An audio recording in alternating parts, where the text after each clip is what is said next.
আসসালামু আলাইকুম প্রিয় ভাই বোনেরা। তোমাদের প্রশ্ন ব্যাংক মাস্টার ক্লাসে মাসি পিসি এটা নিয়ে কথা বলবো।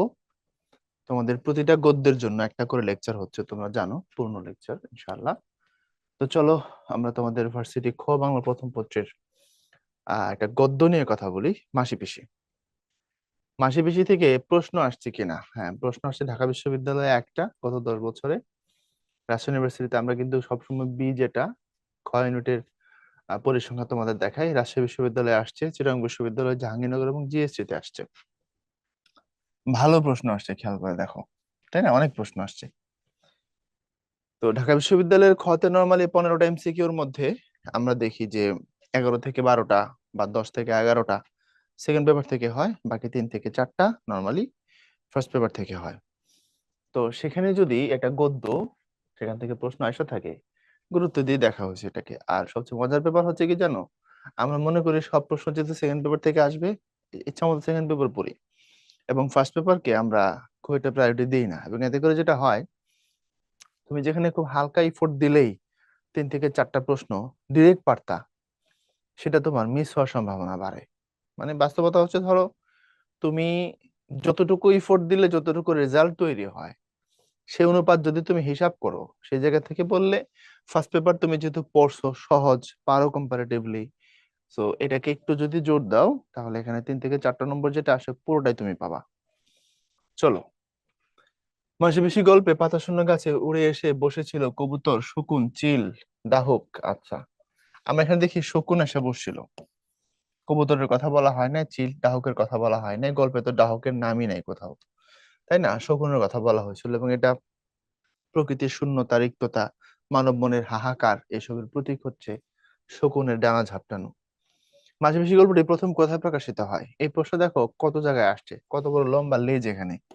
চিটাগং বিশ্ববিদ্যালয়ের বি থেকে শুরু করে এখানে রাজশাহী ইউনিভার্সিটির ই, কত লম্বা লেজ, কত জায়গায় আসছে। এটা হচ্ছে তোমার পূর্বাশা পত্রিকাতে মানিক বন্দ্যোপাধ্যায়ের মাসে বেশি গল্পটা প্রথম প্রকাশিত হয়েছিল পূর্বাশাতে, এটা মনে রেখো। কাঁথা কম্বলটা চুবিয়ে রাখি জলে, কি জানি কি হয়। কার উক্তি? বিলাসীর, নেড়ার, মাসির, পিসির? দেখো, কাঁথা আর কম্বল তারা পানির মধ্যে চুবায় রাখতে চাইছিল। চুবায় রাখতে চাওয়ার কারণ কি? যদি রাতের বেলা আগুন যদি দিয়ে দেয়, আর আগুন দিয়ে দিলে তখন হবেটা কি? যে কোনো ভাবে সে আগুন নিভাইতে হবে, তাই না? তো এখন কাঁথা কম্বল চুবায় রাখা এটা বিলাসীর উক্তিও না, এটা নেড়ার উক্তিও না। কারণ বিলাসী নেড়া এটা হচ্ছে বিলাসী গল্পের ক্যারেক্টার, আর এই প্রশ্ন হচ্ছে মাসি পিসি গল্পের। তো এখন হয় মাসি বলছে, না হয় পিসি বলছে, ঠিক না? তো এখন তুমি যদি যেহেতু উপরে দুইটা বাদ দিতে পারছো, নিচের থেকে তোমার যদি উত্তর নিতে হয়, তাহলে 50-50 চান্স। এটা সত্য যে এখানে কে কোনটা বলছে এটা মনে রাখা খুব কঠিন, মাসি বলছে না পিসি বলছে, খুব কঠিন। তারপরে তোমরা মাসির উক্তিগুলো পিসির উক্তিগুলো পাশাপাশি নিয়ে পড়বা, প্রেক্ষাপট সহ তাহলে পারবা। এটা বলেছিলেন পিসি। কাঁথা কম্বল চুবায় রেখে দিই, কি জানি কি হয়, অর্থাৎ রাতে যদি ঘরে আগুন দেয় তাহলে বিপদে পড়বো আমরা। যাবার কথা ভাবলে মেয়ে আতঙ্কে পাশুটে মেরে যায়। এখানে পাশুটে শব্দের অর্থ কি? What a question! এই পাশুটে শব্দের অর্থ হচ্ছে ফ্যাকাশে। পান্ডুর, তোমরা পান্ডুর শব্দটার সাথে পরিচিত আছো কিনা আমি জানি না। পান্ডুর গালে চুমু খায় মাতা, কোন কবিতার লাইন?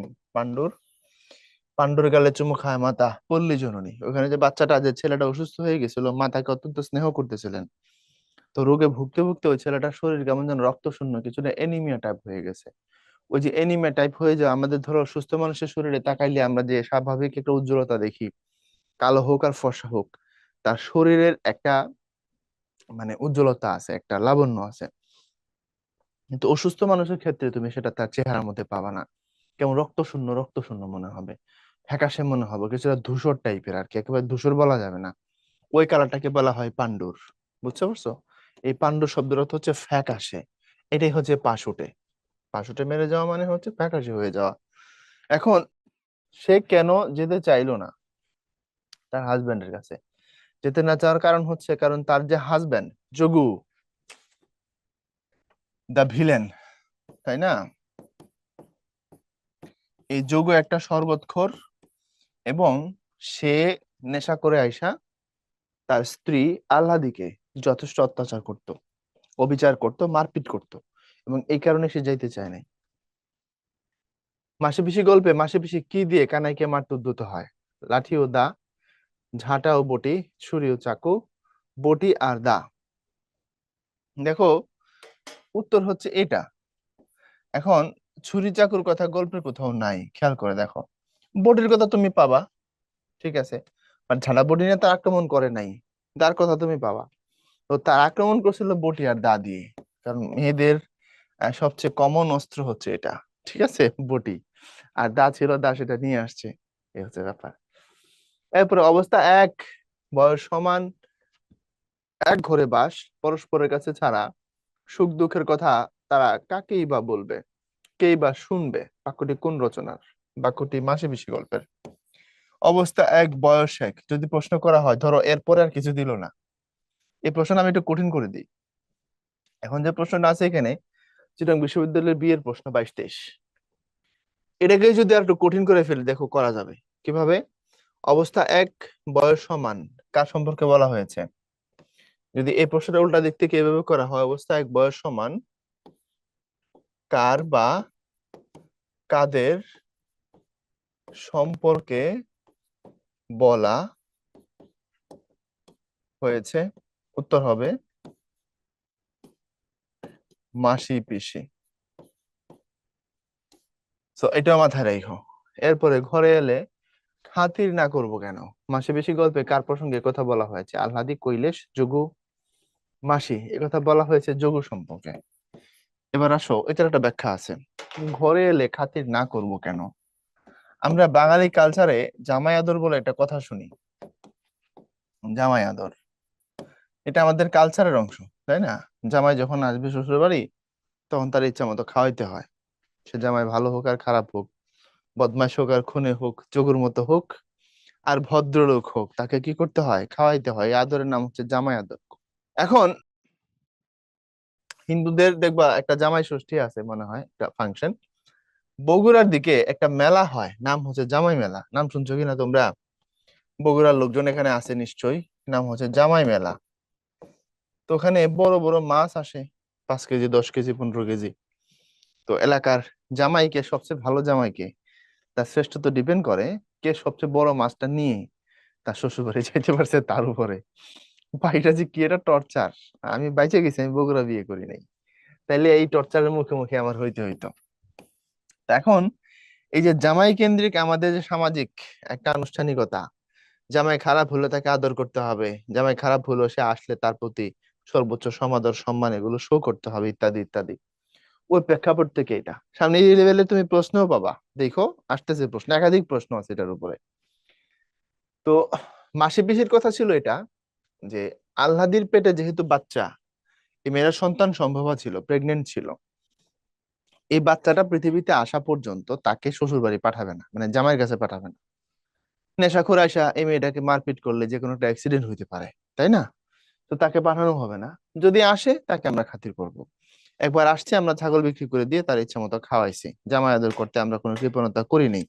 তো আবার যদি আসে আমরা তাকে খাওয়াবো, কোনো অসুবিধা নেই, কিন্তু আমরা মেয়েটাকে পাঠাবো না। এটা ছিল তাদের অবস্থান, বুঝছো? এই জায়গায় ছিল যে ছাগল গরু যখন আসছিল তখন ছাগলটা বিক্রি করে দিয়ে খাওয়াইনি বলা আছে। আবার বলা আছে আবার যদি আসে খাতির করবো, কোনো সমস্যা নাই। কার প্রসঙ্গে বলা হয়েছিল কথাটা? বলা হয়েছিল যোগুর প্রসঙ্গে, কারণ যোগু এখানে ছিল জামাই, এটা জামাই আদরের প্রসঙ্গ ছিল। ওকে, তারপরে আসো, ফের আসুক আদরে রাখবো যতদিন থাকে। মাসি পিসি গল্প উক্তিটি কার? বুড়ো রহমানের, পিসির, কৈলাসের, মাসির? এখন দেখো একবার আসছে, তাকে আমরা সমাদর করছি, কোনো সমস্যা নাই। এখন আবার যদি আসে, তাকে আমরা আবার সমাদর করব, অসুবিধে কি? তাহলে এখন দেখো, বুড়ো রহমান এই উক্তির সাথে কোনো দিক থেকে প্রাসঙ্গিক না। পিসি কোনো দিক থেকে, সরি, কৈলাস কোনো দিক থেকে প্রাসঙ্গিক না। এখন প্রাসঙ্গিক অপশন যেটা, সেটা হচ্ছে একটা পিসি একটা মাসি। যদি আবার আসে, আবার তাকে আমরা সমাদর করব, এই কথার সাথে প্রাসঙ্গিক পার্সোনালিটি হচ্ছে এই দুইটা। দুইটার মধ্যে যুক্তি করেছিলেন মাসি। ফের আসুক জামাই আদর করব বা আদরে রাখবো যতদিন থাকে, এই কথা বলেছিলেন মাসি। শেষ বেলায় খালে এখন পুরো ফাটা, এটি কোন গল্পের? এমন প্রশ্ন যদি আসে, তুমি মানে ধরেই নিতে পারো যে তুমি বড় ধরনের সাপোর্ট পাইছো আর কি, আল্লাহ তোমার খুব সহায়, তাই না? সাধারণত এই লাইন কোথা থেকে নেওয়া হয়েছে এমন প্রশ্ন আসলে তোমরা খুব সিম্পলি পারো। তো শেষ বেলায় খালে এখন পুরো ফাটা, উক্তিটা হচ্ছে মাসি পিসি গল্পের। একদম শুরুর দিকের। বেলার নেই কৈলেশ উক্তিটি কার? মাসির, পিসির, আহ্লাদির, গোকুলের? আহ্লাদির হওয়ার কোনো চান্স নাই, গোকুলের হওয়ার কোনো চান্স নাই। কেন আহ্লাদির হওয়ার চান্স নাই, গোকুলের হওয়ার চান্স নাই? এটা হয় মাসির উক্তি, না হয় পিসির উক্তি। কারণ মাসি আর পিসি কথাবার্তা বলছে কার সাথে? কৈলাসের সাথে। মূল উক্তিটা হচ্ছে নামটা হচ্ছে মূলত কৈলাস, হিন্দু ধর্ম অনুযায়ী এটা হচ্ছে শিবের আরেক নাম। বুঝতে পারছো? কৈলাস শৃঙ্গ, ওখানে কৈলাস বসবাস করে, কৈলাস পর্বত ওই নামে। তো যখন কথাবার্তা হচ্ছিল, কৈলাস যখন উকিলাতি করতে আসছিল, অ্যাডভোকেসি করতেছিল যোগুর পক্ষ হয়ে, তখন বলছিল বেলা আর নেই কৈলাস, তুমি তোমার খুনসুটিটা রাখো, কি কথা বলতে চাও ঝটপট বলে ফেলো। এটা হচ্ছে সেই প্রসঙ্গ। তো মাসি আর পিসির সাথে কথা প্রসঙ্গে কৈলাস যখন আসছিল তাদেরকে পটায় যোগুর কাছে তার স্ত্রীকে পাঠানোর জন্য, তখন তার সাথে কথায় কথায় তারা এই কথাটা বলছে যে বেলা আর বেশি নাই, তুমি কি বলবা সেটা দ্রুত বলো। কথা কি বুঝতে পারছো? বেলা আর বেশি নেই কৈলাস, মাসি আর পিসির মধ্যে কথোপকথন, তাই না, কৈলাসের সাথে। এবং এই উক্তিটা হচ্ছে মাসির। তারপরে আসো সালতি কি? সালতি হচ্ছে এক ধরনের নৌকা, ছোট নৌকা, চিকন নৌকা। বিশেষ করে তাল গাছ আছে না, তাল গাছ দিয়েও বানানো যায়। মাসি পিসির পেশা কি ছিল? অন্য বাড়িতে শ্রম দেওয়া, শহরে কাগজ বিক্রি করা, শহরে চা বিস্কুট বিক্রি করা, শহরে শাকসবজি বিক্রি করা। দেখো, শ্রম দেওয়ার কথাটার সাথে সম্পর্ক আছে, কিন্তু তুমি উত্তর হিসেবে এটা নিতে পারবে না। কারণ একদম সরাসরি এটাকে পেশা হিসেবে এখানে উল্লেখ করা হয় নাই। উল্লেখ করা হয়েছিল শহরে শাকসবজি বিক্রি করাটাকে। এরা গ্রামের জিনিস শহরে নিয়ে এসে বিক্রি করে, শহরের জিনিস গ্রামে নিয়ে এসে বিক্রি করে। এই হচ্ছে তাদের জীবিকাপার্জনের বেশ কয়েকটা কাজ আছে, ধান টানো তারা বানে। তো এর মধ্যে এখানে যে অপশন গুলো আছে এর মধ্যে এটা হচ্ছে সবচেয়ে ভালো উত্তর। মানিক বন্দ্যোপাধ্যায়ের পিতৃপ্রদত্ত নাম কি? প্রবোধ কুমার বন্দ্যোপাধ্যায়। এই প্রবোধ কুমার বন্দ্যোপাধ্যায় পরবর্তীতে নাম নিয়েছিলেন মানিক বন্দ্যোপাধ্যায়। এবং বৈচিত্র্যময় জীবন, তার যে অতসী মামি গল্পের কথা তোমরা জানো, নাম শুনছো কিনা অতসী মামির?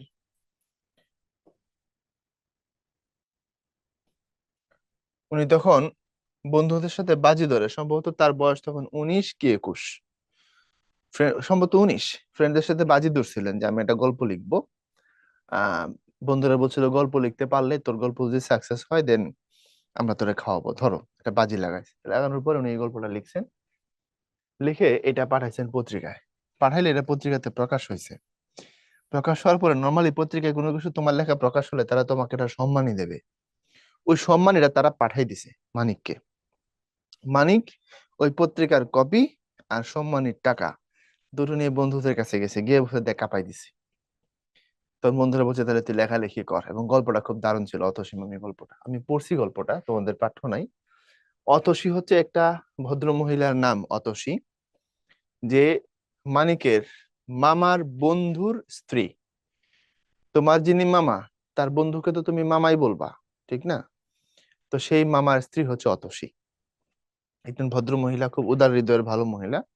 আর অতসীর যে হাজবেন্ড, মানে মানিকের বন্ধুর যে মামা, উনি বাঁশি বাজাইতেন, বাঁশিতে পাগল করা সুর জানতেন, এবং বাঁশি বাজাইতে বাজাইতে তার গলাতে রক্ত পড়তো, তারপরে তিনি বাজাইতেন। এটা নিয়ে হচ্ছে স্টোরিটা। এবং লাস্টে ট্র্যাজেডি হয়। ট্র্যাজেডি হয় হচ্ছে তারা কলকাতা থেকে ঢাকায় চলে আসে এক সময় অভাবের তাড়নায়, অতসী মামি এবং তার হাজবেন্ড। তো আসার পথে রাস্তায় হচ্ছে তোমার অ্যাক্সিডেন্ট হয়, ট্রেন অ্যাক্সিডেন্ট হয়ে মারা যায়। মারা যাওয়ার অনেক বছর পরে ট্রেনেই আবার কাকতালীয় ভাবে অতসী মামির সাথে মানিকের দেখা হয়। এটা অনেক আত্মজীবনী টাইপ গল্প আর কি, আমি আমার আমাকে এইভাবে লেখা হয়েছে। তো মামির সাথে দেখা হইলে ট্রেনে উনি জানতে পারেন যে পত্রিকায় যে একটা খবর বেরোয়ছিল এই নামে একজন মানুষ মারা গেছে, এটা আসলে অতসী মামির হাজবেন্ড, সেই মামা। এবং যেখানে গিয়ে অ্যাক্সিডেন্টটা হয়েছে এবং কাকতালীয় ভাবে ওইটা ছিল সেই দিন, ধরো গত বছরের 10 নভেম্বর, এবছরের আবার 10 নভেম্বর, যে ডেটে মারা গেছিল ওই ডেটে ওই বছরে মামির সাথে হচ্ছে মানিকের দেখা হয়। দেখা হইলে মামি ওই স্টেশনে গিয়ে রাতের বেলা নেমে পড়ে। তো মানিক জিজ্ঞাসা করছিলেন যে আপনি এখানে নামতেছেন কেন, রাতের বেলা অন্ধকার, নিরাপত্তার প্রশ্ন থাকে, আপনি মহিলা মানুষ। উনি বলছে আমি, তোমার মামা এখানেই অ্যাক্সিডেন্ট করে মারা গেছিল, আহত অবস্থায় এখানেই কাতরাচ্ছিল যে জায়গাটা, আমি সেখানে গিয়ে বসে থাকি সাধারণত, প্রতি বছর এই দিন আমি এখানে আসি। তখন মানিক জিজ্ঞেস করছে যে আপনি যেহেতু নেমে যাচ্ছেন আমিও আপনার সাথে যাব। তখন মামি তাকে রিপ্লাই দিছে না, এটা হইতে পারে না। কারণ আমি সেখানে যাব, আমি সেখানে আমার সমস্ত চেতনা দিয়ে তাকে অনুভব করব, তাকে ফিল করব। আমি তার সাথে যে ওই জায়গায় দাঁড়ায় বসে কথা বলবো, যেখানে বসে যে জায়গাটা আহত অবস্থায় তোমার মামা মারা গেছিল, সেই জায়গাটার মধ্যে গেলে আমি তাকে খুঁজে পাই। সুতরাং এই স্মৃতিটা একান্ত আমার, ওই অনুভূতিটা একান্তই আমার। আমি চাই না এখানে তুমি এসে ইন্টারাপ্ট করো। আমি রাতের বাকিটা অংশ স্টেশনের ওই জায়গাটাতে বসে আমি কাটাই দিব, ওইখানে এই গল্পটা শেষ হয়ে যায়। এই হচ্ছে অতসীমান। তো 19 বছরের বাচ্চা ছেলে এই টাইপের গল্প লিখে, বুঝছো, কাপাই দেওয়ার মতো গল্প। তোমরা চাইলে পড়তে পারো, এটা পাবা এই গল্পটা। যদি এখন আর পড়বা না, তাও শোনাই দিলাম, চাইলে পড়তে পারো, বেশ লম্বা গল্প। তো দেখো, বুঝছো। তো এই অতসী মামি যখন প্রকাশিত হইলো, যখন এটা গ্রহণযোগ্যতা পাইলো, এবং তার পরবর্তী সময়ে তোমার হচ্ছে ওনার জনপ্রিয়তা তৈরি হয় এবং বন্ধুরা তাকে উৎসাহ দেয় যে তুই লেখালেখি কর, তুই ভালো করবি, তখন তিনি লেখালেখিতে আসেন। এবং বাপের দেওয়া নাম, পিতৃপ্রদত্ত মানে বাপের দেওয়া নাম, ওনার বাবার দেওয়া নাম প্রবোধ কুমার, এটাকে উনি বাদ দিয়ে সেখানে মানিক কথাটা ঢুকাই দেন, দিয়ে হয়েছেন মানিক বন্দ্যোপাধ্যায়। মনে থাকবে, কোনটি কাব্য নয়। আহ আরব্য রজনীর রাজহাঁস, এটা আল মাহমুদের কবিতার বই। বিদীর্ণ দর্পণে মুখ, এটা আহসান হাবিবের কবিতার বই। বীরাঙ্গনা কাব্য, এটা মাইকেল মধুসূদন দত্তের কবিতার বই। দিবারাত্রির কাব্য, এটা মানিক বন্দ্যোপাধ্যায়ের উপন্যাস। এটা মানিক বন্দ্যোপাধ্যায়ের কি, এটা একটা উপন্যাস। দিবারাত্রির কাব্য তোমরা পড়ো, অসম্ভব সুন্দর উপন্যাস। যদি মানিক বন্দ্যোপাধ্যায়ের শ্রেষ্ঠ উপন্যাস যেটা, সেটা হচ্ছে পদ্মা নদীর মাঝি। মানিক বন্দ্যোপাধ্যায়ের শ্রেষ্ঠ উপন্যাস কোনটা ভাইয়া? পদ্মা নদীর মাঝি, এটা পড়ো। আমাকে যদি কেউ জিজ্ঞাসা করে যে ভাই আমি মানিকের একটা উপন্যাস পড়বো, কোনটা পড়বো, আমি বলবো পদ্মা নদীর মাঝি। যদি বলো ভাই আমি বাংলা সাহিত্যে একটা উপন্যাস পড়বো, কোনটা পড়বো, আমি বলবো পদ্মা নদীর মাঝি। কথা ক্লিয়ার? যদি বলো মানিকের একটাই বই পড়বো, পদ্মা নদীর মাঝি। যদি বলে আমি একটাই উপন্যাস পড়বো আর পড়বো না, বলেন, তাইলেও পদ্মা নদীর মাঝি। যদি বলে যে আরেকটা পড়বো, তাহলে শ্রীকান্ত, শরৎচন্দ্র চট্টোপাধ্যায়ের। বুঝতে পারছো? এই বইগুলো পড়ে, এগুলো এক একটা মাস্টারপিস। প্রাগৈতিহাসিক গল্পটির রচয়িতা কে? প্রাগৈতিহাসিক মানিক বন্দ্যোপাধ্যায়ের। এটার বিষয়বস্তু তোমাদেরকে বলা যাবে না, তোমরা অনেক ছোট, তারপরেও এটা একটু টাচ করে দেই যাতে বুঝতে পারো, আবার ঘুরায় ফিরিয়ে দিলে। প্রাগৈতিহাসিক, প্রাক আর ঐতিহাসিক, খেয়াল করো, এই প্রাক আর ঐতিহাসিক, তাই না, এই দুইটা মিলে হচ্ছে প্রাগৈতিহাসিক, এই তো কথাটা। এই প্রাক মানে কি? পূর্ব বা আগের, অর্থাৎ ইতিহাসের আগের, অর্থাৎ অতি প্রাচীন। অতি প্রাচীন, অতি পুরাতন, মানে অতি অসভ্য, অতি বর্বর, এক কথায় শেষ। অতি অসভ্য, অতি বর্বর। এই প্রাগৈতিহাসিক গল্পে দেখানো হয়েছে ভিখু আর হচ্ছে পাচি। এই ভিখু কিন্তু একটা পুরুষ ক্যারেক্টারের নাম, পাচি হচ্ছে মহিলা ক্যারেক্টারের নাম, দুটোই ভিক্ষা করে। ভিখুর ডাকাত ছিল আগে, পরবর্তীতে ভিক্ষুক হয়। তো এই ভিখু আর পাচির মধ্যে সম্পর্কে টানাপোড়েন, প্রেম, ভালোবাসা, বিরহ, দ্বন্দ্ব, ভিক্ষা করে কিভাবে আরো বেশি টাকার মালিক হওয়া যায়, এটা নিয়ে দুজন মিলে অন্যদের সাথে কম্পিটিশন, ইত্যাদি ইত্যাদি। এবং এখানে কিছুটা তোমার ওই যে প্রাচীন, ওই যে বললাম না প্রাগৈতিহাসিক, কিছুটা ন্যাস্টি টাইপের যৌনতার চর্চার বিষয় আছে এই গল্পটার মধ্যে। তুমি প্রশ্ন করতে পারো সাহিত্যে এগুলো থাকে ভাইয়া? হ্যাঁ, থাকে। কারণ এসব জিনিস জীবনের অংশ, সে হিসেবে থাকে। বুঝতে পারছো? যতটুকু দেখানো যায়। মানিকের এই প্রশ্নটাও আসছে, তোমরা পাবা। ওনার লেখার মধ্যে দুইজন মানুষের প্রভাব আছে, সামনে পাইলে আমি আরো ক্লিয়ার করে দেবো, নে তাও একটু বলে দিই। একজন হচ্ছেন কার্ল মার্কস, আরেকজন হচ্ছেন সিগমুন্ড ফ্রয়েড। সিগমুন্ড ফ্রয়েড, এই দুইজনের লেখার স্পষ্ট প্রভাব আছে মানিকের লেখার মধ্যে, পড়লে বুঝতে পারবা। মাসে আছে। কার্ল মার্কস সমাজতন্ত্রের, এখন যে আমরা সমাজতন্ত্রের কথা শুনি না, এই সমাজতন্ত্রের আইডিয়ার জনক হচ্ছেন কার্ল মার্কস। ক্লিয়ার? পরবর্তীতে এটা মডিফাই হয়েছে, দ্যাটস ট্রু।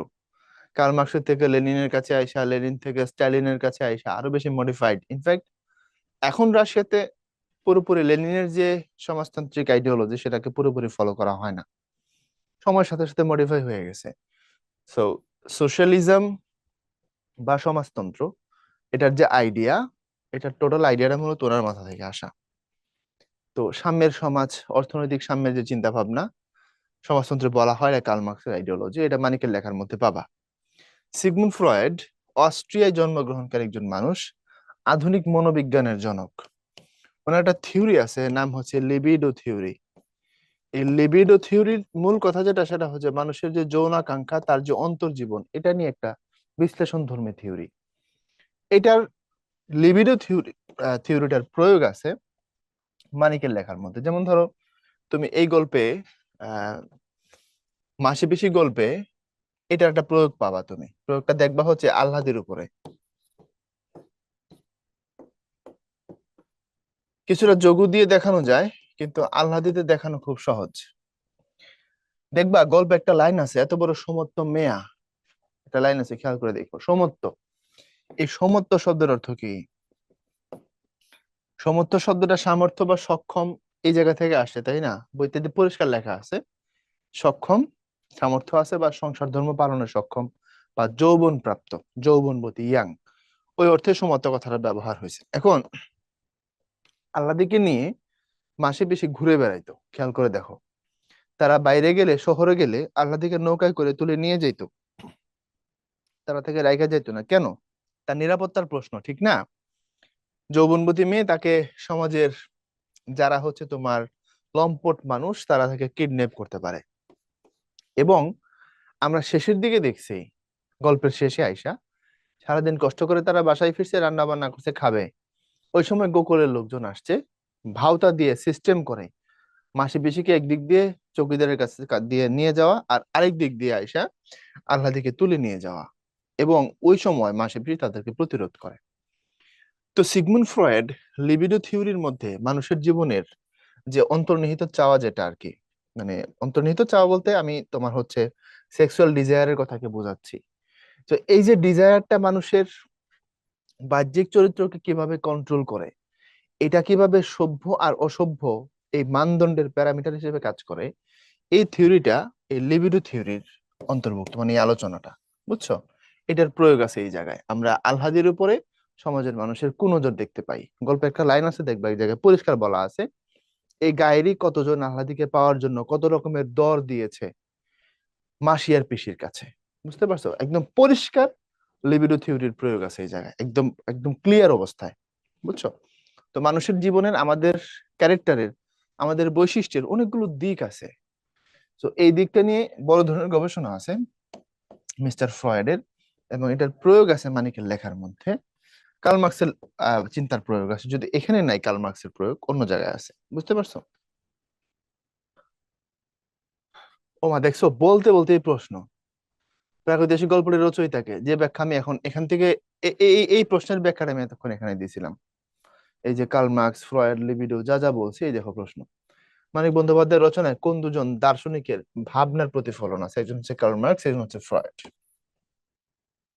কিভাবে মার্কস, কিভাবে ফ্রয়েড, তোমাদেরকে বলে দিছি। অনেকে যারা রেগুলার ক্লাস করছো, অনেক ক্ষেত্রে কলেজে এগুলো ডিটেলে পড়ায় দেওয়া হয়, টিচার এগুলো বলে দেন সব। যারা পাইছো তো পাইছো, যারা পাও নাই জেনে রাখলা। কার্ল মার্কস, সিগমুন্ড ফ্রয়েড, পুরো নাম এই যে এখানে লিখে দিছি। Karl Marx, Sigmund Freud. Chittagong বিশ্ববিদ্যালয়ের ডিতে আসছে এটা, 21-22 সেশনে। পুতুল নাচের ইতিকথা একটি কাব্যগ্রন্থ, উপন্যাস, গীতিকাব্য, আত্মজীবনীমূলক গ্রন্থ, উপন্যাস। আচ্ছা, তারপরে এটা মানিক বন্দ্যোপাধ্যায়ের বলা হয় পদ্মা নদীর মাঝির পরে যে উপন্যাসগুলো আছে, তার মধ্যে সবচেয়ে ফেমাস এটা, পুতুল নাচের ইতিকথা। এটা পড়ো, শশী ডাক্তারের উপরে তোমার খুব বিরক্তি আসবে। আহ্লাদ শব্দের প্রমিত উচ্চারণ আলহাদ, আগে ল পরে হ, আলহাদ। এটা কথাটা লেখার সময় আমরা লিখি আহ্লাদি, পড়ার সময় পড়বো আলহাদি, আগে লটা আসবে পরে হটা যাবে। এটা তোমরা উচ্চারণের ক্লাসে শিখছো। মানিক বন্দ্যোপাধ্যায় কোন কলেজের ছাত্র ছিলেন? Sanskrit College, Presidency College, Ripon College, Bangabasi College. উনি খুব বেশি দূর যে পড়াশোনা করেছেন এমন না, পড়াশোনা খুব লম্বা সময় তিনি করেননি।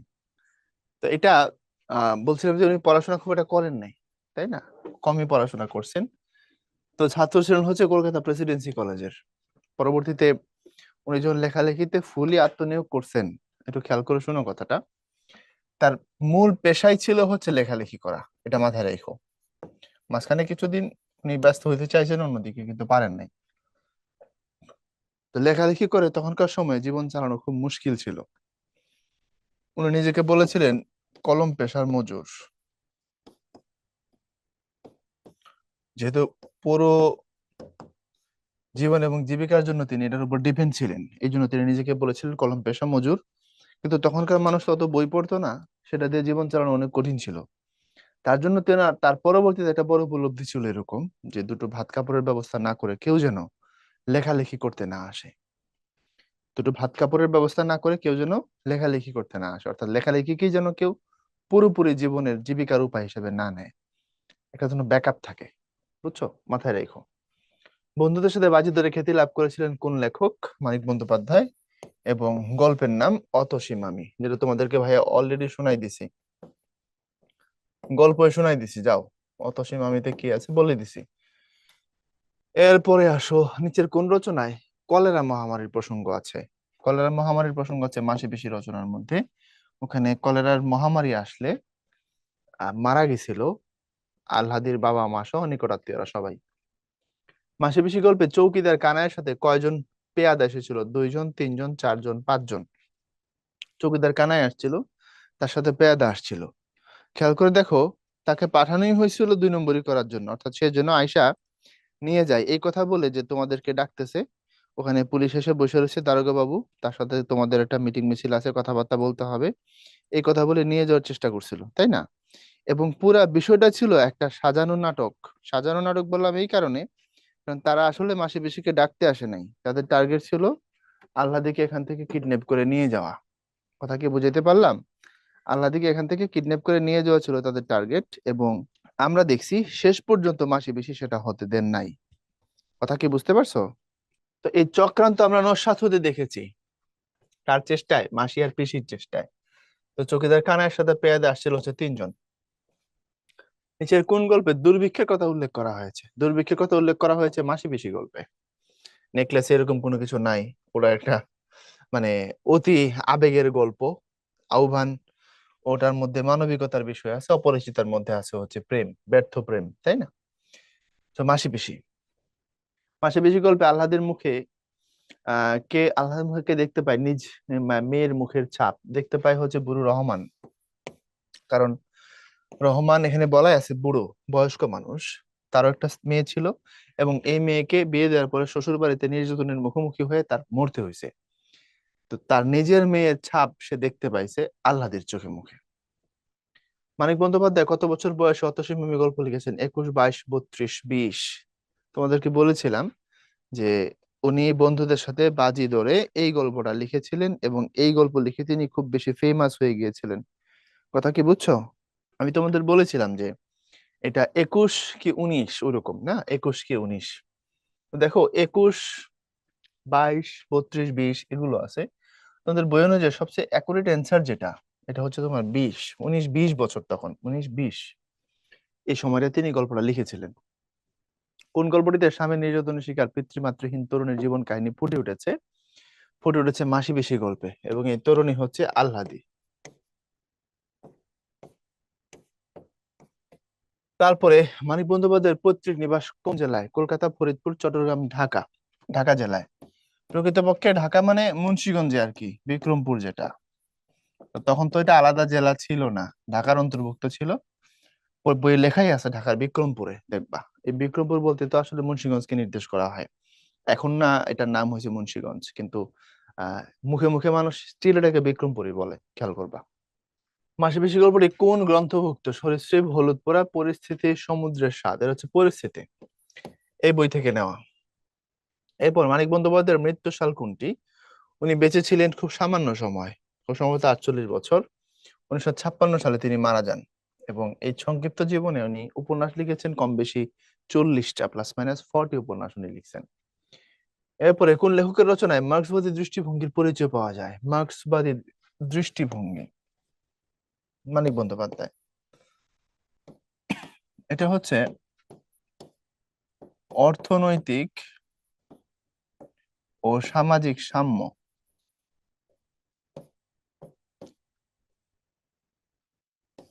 মার্ক্সের দৃষ্টিভঙ্গির এই জায়গাটা পাওয়া যায় মানিকের লেখার মধ্যে। মার্ক্সের চিন্তার অনেকটা, অনেকগুলো এরিয়া আছে, অনেকগুলো ধাপ আছে, অনেকগুলো উইং আছে। তার মধ্যে মানিকের লেখার মধ্যে সবচেয়ে শক্তিশালী ভাবে পাওয়া যায় অর্থনৈতিক ও সামাজিক সাম্য, যেটা সেটা। অর্থাৎ কার্ল মার্কস সামাজিক যে সিচুয়েশন, ফাইন্যান্সিয়াল যে সিচুয়েশন, এখানে অর্থের সুষম বন্টনের কথা বলেছিলেন। সমাজের সব মানুষ সমান সুবিধা পাবে, রাষ্ট্রের সম্পদ সবার জন্য সমভাবে বন্টিত হবে, এই লজিক গুলো ছিল কার্ল মার্কসের। বুঝছো, সমাজতন্ত্রের যে মূল আইডিয়া গুলোর মধ্যে থেকে। তো এটার খুব শক্তিশালী প্রয়োগ আমরা দেখতে পাই মানিকের লেখায়। যুদ্ধের আয়োজন করে তৈরি হয়ে থাকে মাসি পেশি। কাদের বিরুদ্ধে যুদ্ধের কথা বলা হয়েছে? যুদ্ধের কথা বলা হয়েছে হচ্ছে তোমার গুন্ডা বদমাশ তাদের বিরুদ্ধে। এই যুদ্ধ মানে হচ্ছে তারা যদি রাতের বেলা আবার হামলা করে, আবার যদি আক্রমণ করে, আবার যদি কোনো কারণে ঘরে আগুন টাগুন দিয়ে দিতে চায়, সেখান থেকে তারা কিভাবে বাঁচবে। তারা বড় বড় ঘড়া কলসির মধ্যে পানি নিয়ে এসে রাখে, কাঁথা কম্বলটা চুবায় রাখে, যাতে করে আগুন ধরায় দিলে সেখান থেকে তারা নিজেদেরকে প্রোটেক্ট করতে পারে। এটাকে যুদ্ধ বলা হয়েছে। অতসীম আমি নামক প্রথম গল্প লিখে কোন লেখক খ্যাতি অর্জন করেন? মানিক বন্দ্যোপাধ্যায়। আমরা আলোচনা করেছি অনেকবার এই কথা। এরপরে মাসি পিসি গল্পে চৌকিদারকে, চৌকিদার হচ্ছে বদমাস কানাই, হচ্ছে চৌকিদার। আর কৈলাস হচ্ছে তোমার কি বলবো, আমরা ছোটবেলায় বলতাম লাইনম্যান, ঠিক আছে, ক্যাটালিস্ট আর কি। হ্যাঁ, কৈলাস হচ্ছে যোগুর প্রতিনিধি, এটা দিলাম আপাতত তাকে। যোগুর হয়ে সে অ্যাডভোকেসি করতে চাইছিল। নিজেকে তার ছেঁচড়া নোংরা নর্দমার মতো লাগে। কে বলেছে? কল্যাণী আমিনা জামিলা আলহাদি। কেউ বলে না এটা। এটা আলহাদির ভাব ফুটায় তোলার জন্য একটা উক্তি। ভালো মতো বুঝবা কথাটা। প্রশ্নটার টোনটা আমি তোমাকে ধরাই দিচ্ছি। তার মুখে একটা অস্ফুট আর্তনাদের মতো শব্দ হয়। নিজেকে তার নোংরা ছেঁচড়া নর্দমার মতো লাগে। আল্লাহদের মনের অনুভূতি ফুটায় তোলা হয়েছে এই কথাটার মাধ্যমে। এটা স্বগতোক্তিও না। স্বগতোক্তি হচ্ছে নাটকের ক্ষেত্রে দেখবা, বা সিনেমার ক্ষেত্রে একটা ক্যারেক্টার দেখানো হচ্ছে, ক্যারেক্টার ইজি চেয়ারে বসে এরকম করে দুলছে, অনেক কিছু সে ভাবছে। সে কি ভাবছে সেটা শোনা যাচ্ছে তার মুখেই। আমি কি যাব, গেলে কি সেটা হবে, এই টাইপের নিজের মনের কথা যখন ফুটে ওঠে, যেটাকে বলে স্বগতোক্তি। নাটকের ক্ষেত্রে এটা যখন ক্যারেক্টার তোমার হচ্ছে, তখন তার সিনেমার ক্ষেত্রে যেমন ডাবিং করে ঢুকাই দেওয়ার সুযোগ থাকে, নাটকে মঞ্চে অভিনয় করার সময় তো এটা সুযোগ হয় না। তখন যে ক্যারেক্টারের স্বগতোক্তি শোনা যাবে সে কোনায় গিয়ে আস্তে আস্তে করে বলবে, অন্য ক্যারেক্টারকে না শোনায় দর্শকরা শুনবে। এটাকে বলা হয় স্বগতোক্তি। এটা আহ্লাদের পুরোপুরি স্বগতোক্তিও না। আহ্লাদের মনের অনুভূতিটা এখানে ফুটে উঠছে, নিজেকে তার। এখানে যদি এরকম লেখা হইতো, আমার নিজেকে ছেঁচড়া নোংরা নর্দমা মতো লাগে, তাহলে বুঝতাম। বলা আছে নিজেকে তার ছেঁচড়া মনে হয়, নোংরা মনে হয়, নর্দমা মনে হয়। কেন? কারণ কি? স্বামী যাকে আশ্রয় দেয় না, যে হচ্ছে গরিব মাসি আর পিসির উপরে আইসা অনেকটা বোঝার উপর শাকের আঠি হয়ে পড়ে আছে, যে সমাজ তার দিকে লোলুপ দৃষ্টি দিচ্ছে, লাম্পট্যের। কারণ আমাদের সমাজ বাস্তবতা তো দুঃখজনকের সর্বনিম্ন লেভেলে আছে, তাই না? আমরা মেয়েদের জন্য এখন পর্যন্ত একবিংশ শতাব্দীর 24 সালে এসে আমরা বুকে হাত দিয়ে বলতে পারি না যে আমরা এতটা সভ্য হয়েছি যতটুকু সভ্য হইলে মেয়েদের জন্য একটা নিরাপদ সমাজ আমরা তৈরি করতে পারছি, বলতে পারি না। আমরা সভ্য হয়েছি পোশাকে আশাকে, আমরা সভ্য হয়েছি জীবনযাত্রায়, আমরা মেধা, মনে, চিন্তায়, চেতনায় এখন পর্যন্ত সভ্য হতে পারি নাই। এটাই বাস্তবতা। এখন পর্যন্ত সভ্য হতে পারি নাই। পারলে আমরা মেয়েদের জন্য একটা নিরাপদ সমাজ তৈরি করতে পারতাম, যে জায়গায় আমাদের এখনো ব্যর্থতা আছে। তো আমরা আহ্লাদিকে দেখছি, তার স্বামী তাকে অত্যাচার করে, তাকে গ্রহণ করে না, তার পেটে বাচ্চা। ওই লাইফের ওই ক্রাইসিস মুমেন্টে আইসা তার নির্ভর করতে হয়েছে মাসি পিসির উপর, যারা নিজেরাই নিঃস্ব, যারা নিজেরাই দুমুঠো ভাত জোগানোর জন্য অনেক কঠিন শ্রম দেয়। আবার ওই জায়গায় আসে সামাজিক নিরাপত্তার প্রশ্ন, যেখানে গোকুলের মতো লোকেরা বসে রয়েছে, যারা হচ্ছে লোক পাঠায় বিভিন্ন সিস্টেম করে মানুষের উপর অত্যাচার করে, এবং এক পর্যায়ে আমরা দেখেছি আহ্লাদিকে তুলে নেওয়ার চেষ্টা করা হয়েছে, আহ্লাদিকে টাকা পয়সা দিয়ে ম্যানেজ করার চেষ্টা করা হয়েছে। এই জন্য নিজের প্রতি নিজের একটা রাগ, ক্ষোভ, এটা কষ্ট আছে আহ্লাদির। ওই ক্ষোভের বহিঃপ্রকাশ হচ্ছে এই উক্তিটা, যে কথাটা তুমি এখানে দেখতে পাচ্ছ। যে আহ্লাদি বলছে মুখে, এমনটা বলা নাই গল্পে, আমি আবারও ক্লিয়ার করে দিচ্ছি। ওখানে এমন ছিল, আহ্লাদির অনুভূতিটা ছিল এমন, নিজেকে তার ছেঁচড়া মনে হইতো, নোংরা মনে হইতো, নর্দমার মতো মনে হইতো। তো মূলত আহ্লাদের ব্যাপারে তো আমরা উত্তরটা আহ্লাদে নিতে পারবো। কথা বুঝতে পারছো? কোনটি উপন্যাস? শেষ লেখা, দিবারাত্রির কাব্য, কবিতার কথা, একজন হত্যাকারীর গল্প। দিবারাত্রির কাব্য, এটা উপন্যাস। কবিতার কথা একটা বিখ্যাত প্রবন্ধের বই, চাইলে পড়তে পারো। এটা খুবই বিখ্যাত প্রবন্ধের বই, জীবনানন্দ দাশের লেখা। কিভাবে কবিতা লিখতে হয়, কবিতার থিওরিটিক্যাল একটা আলোচনা, মারাত্মক বই। হ্যাঁ। আর শেষ লেখা, এটা একটা কাব্য, এটা রবীন্দ্রনাথ ঠাকুরের, তার জীবনের সর্বশেষ কবিতার বই হচ্ছে শেষ লেখা। মাসিপিসি কার রচনা? মাসিপিসি হচ্ছে মানিক বন্দ্যোপাধ্যায়ের রচনা। কোন উপন্যাস গুচ্ছ মানিক বন্দ্যোপাধ্যায়? জাহাঙ্গীরনগরের প্রশ্ন। এই গুচ্ছ যদি দেখো, বানান গুচ্ছ, উপন্যাস গুচ্ছ, গ্রন্থ গুচ্ছ, কাব্য গুচ্ছ, অনেকগুলো বই দিয়ে যদি তোমার পেঁচানোর চেষ্টা করা হয়, তাহলে বুঝবা এটা বেশিরভাগ ক্ষেত্রে জাহাঙ্গীরনগরে হওয়ার সম্ভাবনা। প্রথমটাই পুতুল নাচের ইতিকথা, পদ্মা নদীর মাঝি, জননী, এই তিনটাই হচ্ছে মানিক বন্দ্যোপাধ্যায়ের উপন্যাস। আর এখান থেকে তোমরা আরেকটা মাথায় রাখতে পারো, চাইলে বাকিগুলো আর একটাও গুচ্ছ না, একজন রাইটারের লেখা না, বাকি একটাও আলাদা আলাদা রাইটারের লেখা। যেমন আরণ্যক, পথের পাঁচালী বিভূতির লেখা, কিন্তু মৃত্যুক্ষুধা কাজী নজরুল। সুতরাং এরপরে আর এইভাবে গুচ্ছ মেলানো সম্ভবই না। আচ্ছা, তারপরে আসো, এখানে তিস্তাপারের বৃত্তান্ত আবার দেবেশ রায়ের লেখা, বাকিতে গুচ্ছ হবে না। মাসিপিসি গল্পের মূল উপজীব্য হচ্ছে পুরুষতান্ত্রিকতা, স্বামী কর্তৃক নির্যাতন, নারীর অসহায়ত্ব, নারীর দারিদ্র্য। এই এক বাজাইলা প্রশ্ন, এখানে সবগুলোই উত্তর। এখন কথা হচ্ছে, তোমার যখন এমসিকিউ থাকবে, you have to choose best one. কিভাবে এখানে সবগুলো উত্তর? পুরুষতান্ত্রিকতা আছে, খেয়াল করে দেখো, পুরুষের দ্বারা চালিত তন্ত্র বা সিস্টেম। তন্ত্র মানে সিস্টেম, আমরা শরীরের পরিপাক তন্ত্রের কথা বলি না, সিস্টেম। তো পুরুষতান্ত্রিকতা মানে হচ্ছে পুরুষ দ্বারা চালিত, পুরুষ দ্বারা পরিচালিত বা নিয়ন্ত্রিত সিস্টেম বা পদ্ধতি। আচ্ছা, স্বামী কর্তৃক নির্যাতন, হ্যাঁ আছে, এটাই গল্পে আছে। আমরা দেখছি যোগ্য মারপিট করে আহ্লাদিকে। নারীর অসহায়ত্ব, এটা সবচেয়ে বেশি শক্তিশালী অবস্থায় আছে।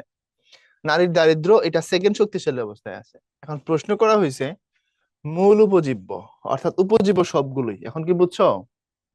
উপজীব্য সবগুলোই, সবগুলো নিয়েই ওই গল্পে আলোচনা করা আছে। তোমাকে যেটা সবচেয়ে বেশি শক্তিশালী সেটা নিতে বলা হয়েছে। সেটা যদি নাও, তাহলে নারীর অসহায়ত্ব নিতে হবে। কারণ আমরা এখানে দেখি যোগুর কাছে আহ্লাদি অসহায়, যোগুর মারপিট খায়া আহ্লাদি চলে আসছে স্বামীর বাড়ি থেকে মাসি পিসির কাছে। আর এখানে মাসি পিসি আহ্লাদিকে নিয়ে টোটাল সোসাইটির কাছে অসহায় অবস্থায় আছে। তাদের দারিদ্র, তাদের কষ্ট, আহ্লাদের প্রতি লম্পটদের দৃষ্টিভঙ্গি, আহ্লাদের নিরাপত্তার প্রশ্ন, তার যে সিকিউরিটি ইস্যু, সবকিছু মিলে এখানে নারীর অসহায়ত্ব যেটা, এটা সবচেয়ে বেশি শক্তিশালী, এই জন্য আমরা এটা নিব।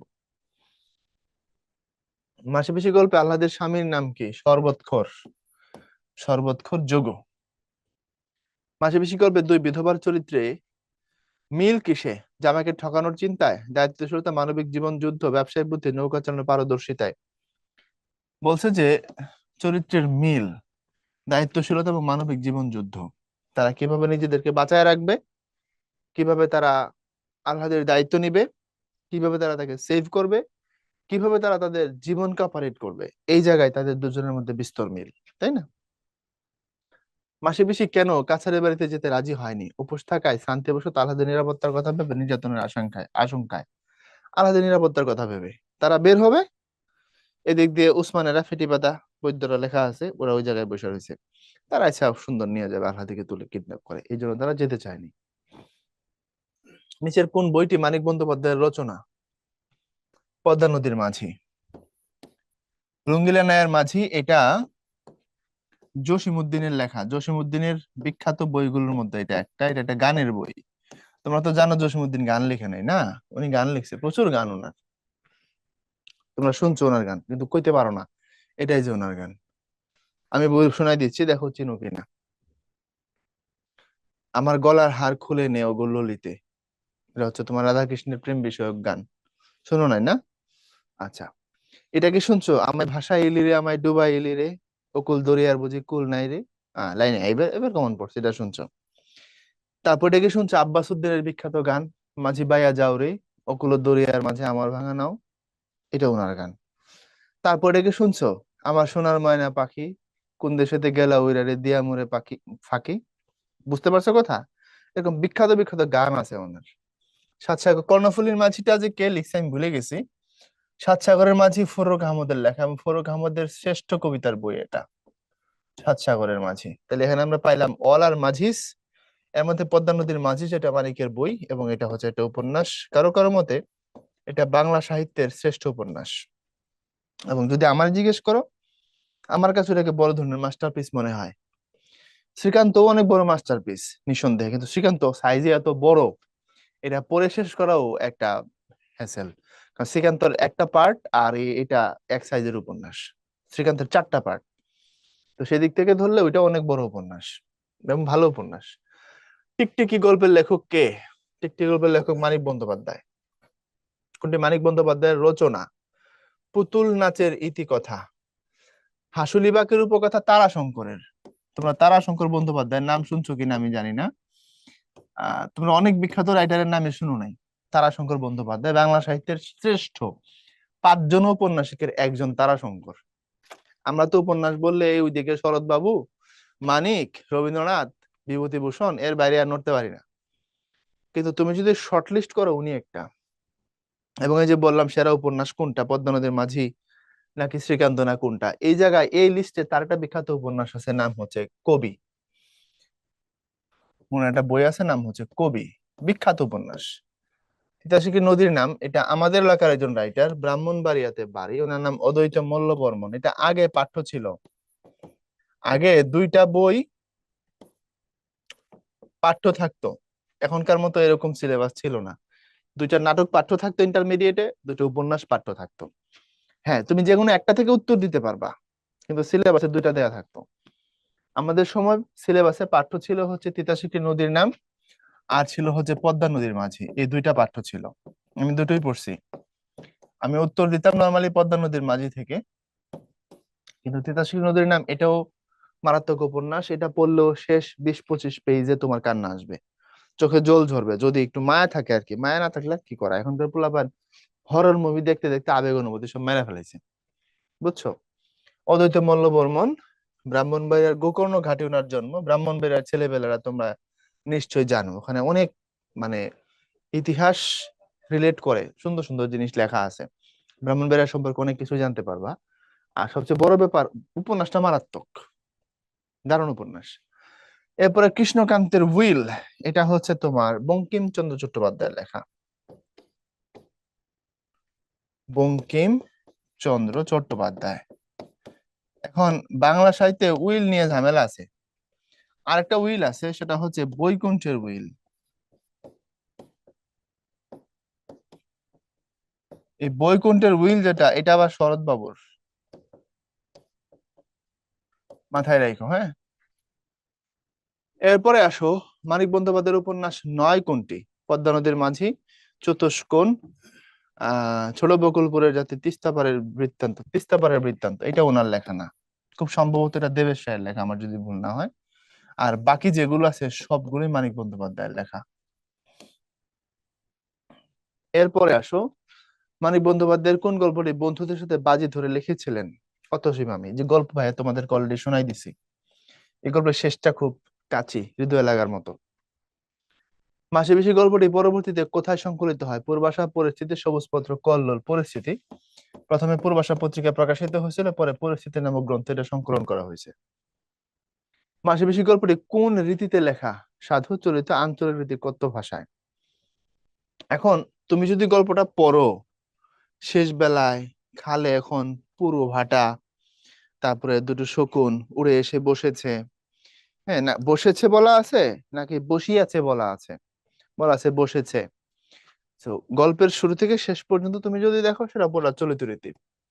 এখন তুমি কথ্য ভাষার প্রয়োগ সেখানে পাবা। এখন কথ্য ভাষাটা আসে কিসের বেসিসে? যে চরিত্রগুলো দেখানো হয় সে চরিত্রের বেসিসে। বুঝতে পারো নাই? ধরো আমি কাউসার ভাই, আমি একটা উপন্যাস লিখছি, এবং আমার উপন্যাসের যে মূল চরিত্র, যে ক্যারেক্টার, একজন, ধরে নাও একজন রিক্সা চালক। হ্যাঁ, অনেক স্ট্রাগলিং ক্যারেক্টার, সমাজের এই নিপীড়িত গরিব মানুষের জীবনটাকে দেখানোর জন্য আমি উপন্যাস লিখেছি। এবং আমার উপন্যাসের কেন্দ্রীয় চরিত্র একজন রিক্সা ড্রাইভার, যার বাড়ি হচ্ছে ধরো উত্তরবঙ্গে, রংপুরে। সে ঢাকায় আসছে, এরপর হচ্ছে উপন্যাস। হ্যাঁ? এখন আমি যখন উপন্যাসটাকে নেরেট করব, আমি আমার ভাষা দিয়ে করব, চলিত রীতির মধ্য দিয়ে। কিন্তু আমি যেখানে রিক্সা চালকের মুখের সংলাপগুলো লিখবো, রিক্সা চালকের যে ডায়লগ আমি লিখবো তার স্ত্রীর সাথে, আশপাশের ক্যারেক্টারের সাথে, তখন ওই পাত্র পাত্রী, ওই ক্যারেক্টার গুলো যেই লেভেলের, তারা সেই লেভেলের ভাষা দিয়ে কথা বলবে। বুঝো নাই? রিক্সা চালকের মুখে নিশ্চয়ই তুমি বিল গেটস নিয়ে কোনো বক্তব্য সেখানে দেওয়াবা না, খুব সম্ভবত। ঠিক না? একজন কর্পোরেট অফিসারের মুখে তুমি যে বক্তব্যটা শুনতে চাবে, একজন দিনমজুরের মুখে সেটা তুমি শুনতে চাইবে না। কারণ দুজনের লাইফ, দুজনের স্ট্রাগল, দুজনের সিস্টেম এক না। খুব কিছু ব্যতিক্রম থাকলে সেটা আলাদা জিনিস। তো যে পাত্র পাত্রী থাকবে, সেই পাত্র পাত্রী তার মতো করে, তার স্থান কাল পাত্র ভেদে তার মতো করে ভাষা তার মুখে বসাইতে হবে। এই জন্য উপন্যাস পড়তে গেলে দেখবা ঔপন্যাসিক বিবরণ দিয়ে যাচ্ছেন, আবার যেখানে ক্যারেক্টার আসতেছে ক্যারেক্টারের মুখ দিয়ে ক্যারেক্টারের মতো করে কথা বলাচ্ছেন। তুমি যখন লাল সালু পড়ো, ওখানে মজিদের মুখের যে ক্যারেক্টার, বা সরি তার যে ডায়লগ, তোমার দাড়ি কই মিয়া, ঠিক আছে, তারপরে যাদের মাঠে ফসল দেখে এরকমের ভাব যায় করে, তারা বুত পূজারি বলা আছে, বুত, ব দিয়ে লেখা, মূল বইতেও ব দিয়ে। একটা বইয়ে ভ চলে আসছিল, পরে আবার ঠিক করা হয়েছে। বা হাসুনির নানা আর নানির মধ্যে যখন ঝগড়া হয়, বুইরা যে নিরুদ্দেশ হয়েছিল, তাদের মধ্যে যে যে লেভেলের ভাষার বিনিময় তুমি দেখো, আমি কি এটা এখন বলতে পারবো? বলবো না। কি বলতে পারবো? আমি বলবো না। এই যে ঘটনাগুলো, তারা যে ক্যারেক্টার, যে লেভেলের, সেই লেভেলের ডায়লগ তার মুখে বসানো হয়েছে, সিম্পল। কিন্তু রাইটার যখন বিবরণ দিয়েছেন, তিনি তার মতো করে বলেছেন। তো এই জন্য রীতিটা চলিত রীতি, কিন্তু স্থানকাল পাত্র ভেদে যে ক্যারেক্টার থাকবে, ক্যারেক্টার অনুযায়ী সংলাপ থাকবে, কিন্তু রীতি যেটা সেটা তোমাকে বলতে হবে। এরপরে এটা কিন্তু মাথায় রেখে, এই প্রশ্ন কিন্তু কঠিন আছে, হ্যাঁ, অত সহজ মনে করো না। কাছারি বাড়ি মানে কি? কাছাঘর, বৈঠকখানা, মাটির ঘর, কোটপাড়া। এটা হচ্ছে আমরা কোটপাড়া। কোটপাড়া এই জন্য বললাম, তোমার গ্রামে যেখানে তোমার হচ্ছে বিচার আচার করা হয় বা খাজনা আদায় করা হয়, নায়েব গোমস্তা যেখানে থাকে, ওটা হচ্ছে কাছারি বাড়ি। তারপরে আসো মাসে পিসি গল্পে সালতি সংখ্যা কয়টি? ওখানে সালতির মাসি পিসিরা নিয়ে গেছিল, আর আরেকটা পাশে এসে ভিড়ছিল নৌকা, ওই যে খড় তোলার জন্য যে বিবরণটা দেয়া হয়েছে আর কি, বুঝতে পারছো? এবং ওখানে আরেকটা সালতি ছিল। তো ওখানে সালতির সংখ্যা যদি তোমাকে গুনতে বলে, তাহলে সালতির সংখ্যা 3টা নিতে হবে। কৈলাস কিসের দোকানে গিয়েছিল? মুদি, সবজি, পানের, চায়ের। চায়ের দোকান বলা আছে, চায়ের দোকান, কিন্তু এটা আসলে শরবতের দোকান। ঠিক আছে? শরবত মানে হচ্ছে ওয়াইন। এই শরবত মানে আবার সারাবান তাহুরা মনে করো না, ঠিক আছে? এই শরবত মানে হচ্ছে ওয়াইন। এখন ওয়াইন কেমনে আমরা বুঝলাম, এটা তো বলা নাই। এই প্রশ্ন তো করতে পারে প্যাচ দিয়ে কোনোভাবে, যে চায়ের দোকানে একটু চা খাইতে গেছিলাম, তারপরে দেখা হয়েছিল যোগুর সাথে, সে তার স্ত্রীকে এখন নিতে চায়, নিতে বদ্ধপরিকর, ইত্যাদি ইত্যাদি। এখন দোকান তো আর চায়ের দোকান না, সেইটাকে চায়ের দোকান বলে চালাইছে। আমি চায়ের দোকানে গেছিলাম, যোগুর সাথে দেখা হয়েছে, যোগু তার স্ত্রীকে নিতে চায়। আর হাজবেন্ড যদি তার বউকে নিতে চায়, আপনারা তো আটকাইতে পারেন না, আইনত তো সেটা আসে না, আপনারা বদমতলবে তাকে আটকায় রাখছেন, তো মামলা দিয়ে দিবে, আপনারা ফাঁসা যাবেন। রেদার আপনারা তার বউটাকে দিয়ে দেন। তখন মাসি বেশি এটা বুঝতে পারে, তার আবার উল্টা আক্রমণ করছে। চায়ের দোকান না কিসের দোকান সেটা জানি, কিছু পয়সা আসলে দুটো তোমারও ইয়েটা বিগড়ে যায়, স্বভাবটা বিগড়ে যায়। অর্থাৎ চায়ের দোকান না কিসের দোকান সেটা বুঝি, অর্থাৎ তুই একটা নেশাখোর, যোগু আরেকটা নেশাখোর, তোরা বাংলা খাইতে গেছিলিস, গিয়ে দুজনের মধ্যে দেখা হয়েছে, তোর হাতে টাকা আসলে তুই বিগড়ে যাস। এই কথার কিন্তু সরাসরি প্রত্যক্ষ কোনো প্রতিবাদ আমরা দেখি নাই যে কৈলাস করছে, আমরা দেখি নাই বলতে। কিন্তু সে নীরব ভাবে এটা বোঝাতে চাইছে, ওসব এখন এক প্রকার ছেড়ে দিয়েছে যোগু। এই যোগু আর সে যোগু নেই, এক পুরোহিত হয়ে গেছে আর কি। বুঝতে পারছো? সে একেবারে মনে করো যে স্বামী বিবেকানন্দের লেভেলে চলে যাচ্ছে। এই টাইপের একটা হিসাব, মানে ভং দিছে, মিথ্যা। বুঝাতে পারলাম? এই যে মিথ্যা ভংটা সে দিল, সে গেছিল মূলত এই মদখোরের সাথে মদ খাইতে, দুটাই মদখোর, কিন্তু এটাকে চায়ের দোকান বলে সে চালাইছে। বুঝতে পারছো? এরপরে আসো, কার মেয়ে মারা গিয়েছে? কৈলাস মাসির রহমান, পিসি বড় রহমানের মেয়ে মারা গেছে। বাবার কাছে মেয়েরা সব থেকে মানে আদরের হয়, এটা তোমরা জানো। প্রত্যেকটা ফ্যামিলিতে ছেলেগুলোর একটা কমন অভিযোগ আছে, আব্বু আমারে দেখতে পারে না। আর মেয়েরা যাই করুক, বাবা দেখবে তারা আসা সেই সাপোর্ট দিচ্ছে, তাই না? এটা সিস্টেম। ছেলেরা বেশি আহ্লাদ পায় হচ্ছে মায়ের কাছে, আর মেয়েরা বেশি আহ্লাদ পায় হচ্ছে বাবার কাছে। এটা খুব কমন, প্রায় সব পরিবারের 99.99% ক্ষেত্রে এই চিত্র খেয়াল করে দেখবা। মাসি পিসি বয়সে প্রৌঢ়া বিধবা, প্রৌঢ়া বিধবা যুবতী, মায়া দিছে নেই, তুমি এখানে আইসাই তো এটা দিয়ে দিবা, তুমি এটাই দিয়ে দিবা। কিন্তু এটাও সত্য, এর মানে এটা নিতে হবে, প্রৌঢ়া এবং বিধবা দুটোই। প্রৌঢ়া মানে তাদের অনেক বয়স, পাশাপাশি তারা বিধবা, তাদের কারো হাজবেন্ড বেঁচে নেই। মাসি আর পিসি বুঝো তো, ফুপি আর খালামণি। আমরা মুসলমানরা যাদেরকে ফুপি বলি, বাবার বোন হইলে হিন্দুরা তাকে হচ্ছে পিসি বলে। মায়ের বোনকে আমরা খালা বলি বা খালামণি বলি, আর ওরা বলে হচ্ছে মাসি। তো আলহাদির বাবার পক্ষ থেকে অভিভাবক হচ্ছে তার পিসি, মায়ের পক্ষ থেকে অভিভাবক হচ্ছে তার মাসি, কারণ বাবাও নাই মাও নাই। তো মাসি আর পিসি দুজনেই বিধবা, দুজনে একে অপরের বেআইন হয়। খেয়াল করে দেখো, তোমার খালামণি আর তোমার ফুপি একে অপরের কি হয়? বেআইন হয় না? তো এই মাসি আর পিসি কিন্তু সম্পর্কে বেআইন, খেয়াল করে দেখবা। তো দুজনেই অসহায়, দুজনেই বিধবা, এই জন্য দুজনের আসলে রাস্তা এক, দুজন এক জায়গায় থাকে, কষ্ট করে জীবন নির্বাহ করে। ওই জায়গায় এটা আছে, তারা প্রৌঢ়া এবং বিধবা। মাসি পিসি পুঁজি হিসেবে জমিয়েছিল কাঁচা টাকা, তামার পয়সা, আধুলি শিখে, রূপোর টাকা, আধুলি শিখে, অর্থাৎ অল্প কিছু টাকা তাদের কাছে ছিল তাদের পুঁজি হিসাবে। তারা অনেক কষ্ট করে চলে, তাদের সামান্য কিছু সঞ্চয় ছিল, সেটা হচ্ছে রূপোর টাকা, আধুলি শিখি। এখন আধুলি শিখি তোমার আমি কেমনে বুঝাবো? তোমরা এখনকার ছেলেপেলেদের বোঝানো মুশকিল। আধুলি মানে মনে রাখবা অর্ধেক। অর্ধেক মানে হচ্ছে 1 টাকার অর্ধেক। 1 টাকার অর্ধেক আধুলি, অর্ধেক থেকে, হ্যাঁ। এখন 1 টাকা মানে কি, কত পয়সাতে? 100 পয়সা। ডলারে যেটা সেন্ট, সমান সমান হচ্ছে 1 টাকা। আর এই যে 50 পয়সা, বুঝছো এবার? মানে হচ্ছে তোমার আধুলি।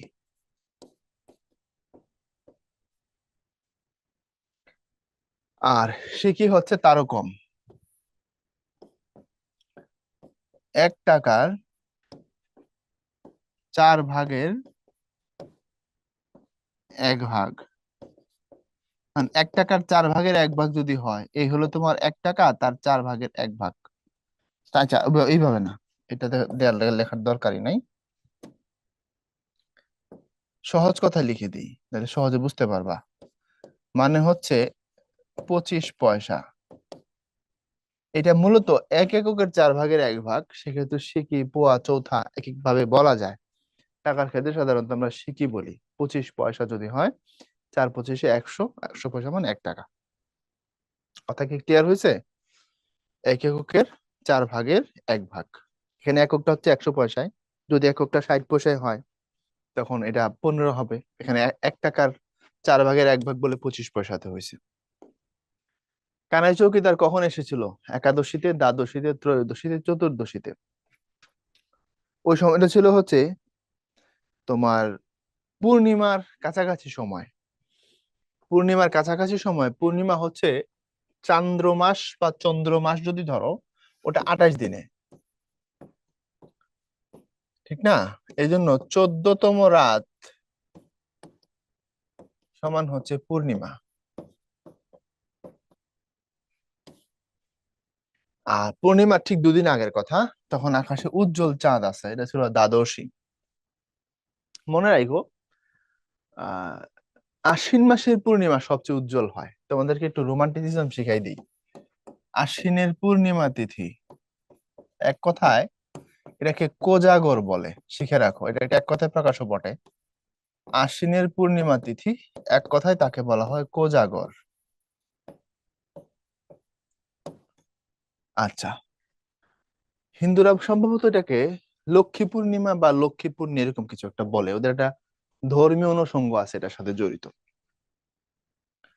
আশ্বিন মাসের পূর্ণিমা বা শরতের আকাশ সব থেকে উজ্জ্বল হয়। ভাদ্র আশ্বিন এই 2 মাস শরৎকাল, এবং শরতের আকাশ উজ্জ্বল থাকে, মেঘমুক্ত থাকে, সাদা হয়। তো শরতের আকাশ সাদা হওয়ার কারণে চাঁদের আলো অনেক বেশি রিফ্লেক্ট করে, এবং এই পূর্ণিমা সব থেকে উজ্জ্বল হয়। এবছর আমার ইচ্ছা আছে শরতের আকাশ ওই পূর্ণিমা বাড়িতে গিয়ে একটু দেখার। হ্যাঁ, তোমরা দেখবা লাইফে একটু দম ফেলার দরকার আছে, বুঝতে পারছো? নইলে তুমি লাইফের সংজ্ঞা ভুলে যাবা। কে উড়ে এসে জুড়ে বসেছে? মাসি পিসি, মাসি পিসি আলহাদি, এখানে মাসি উড়ে এসে জুড়ে বসেছে। এই অর্থে বলা হয়েছে এই বাড়িটা হচ্ছে আহ্লাদের বাপের বাড়ি, মানে পিসিদের বাড়ি।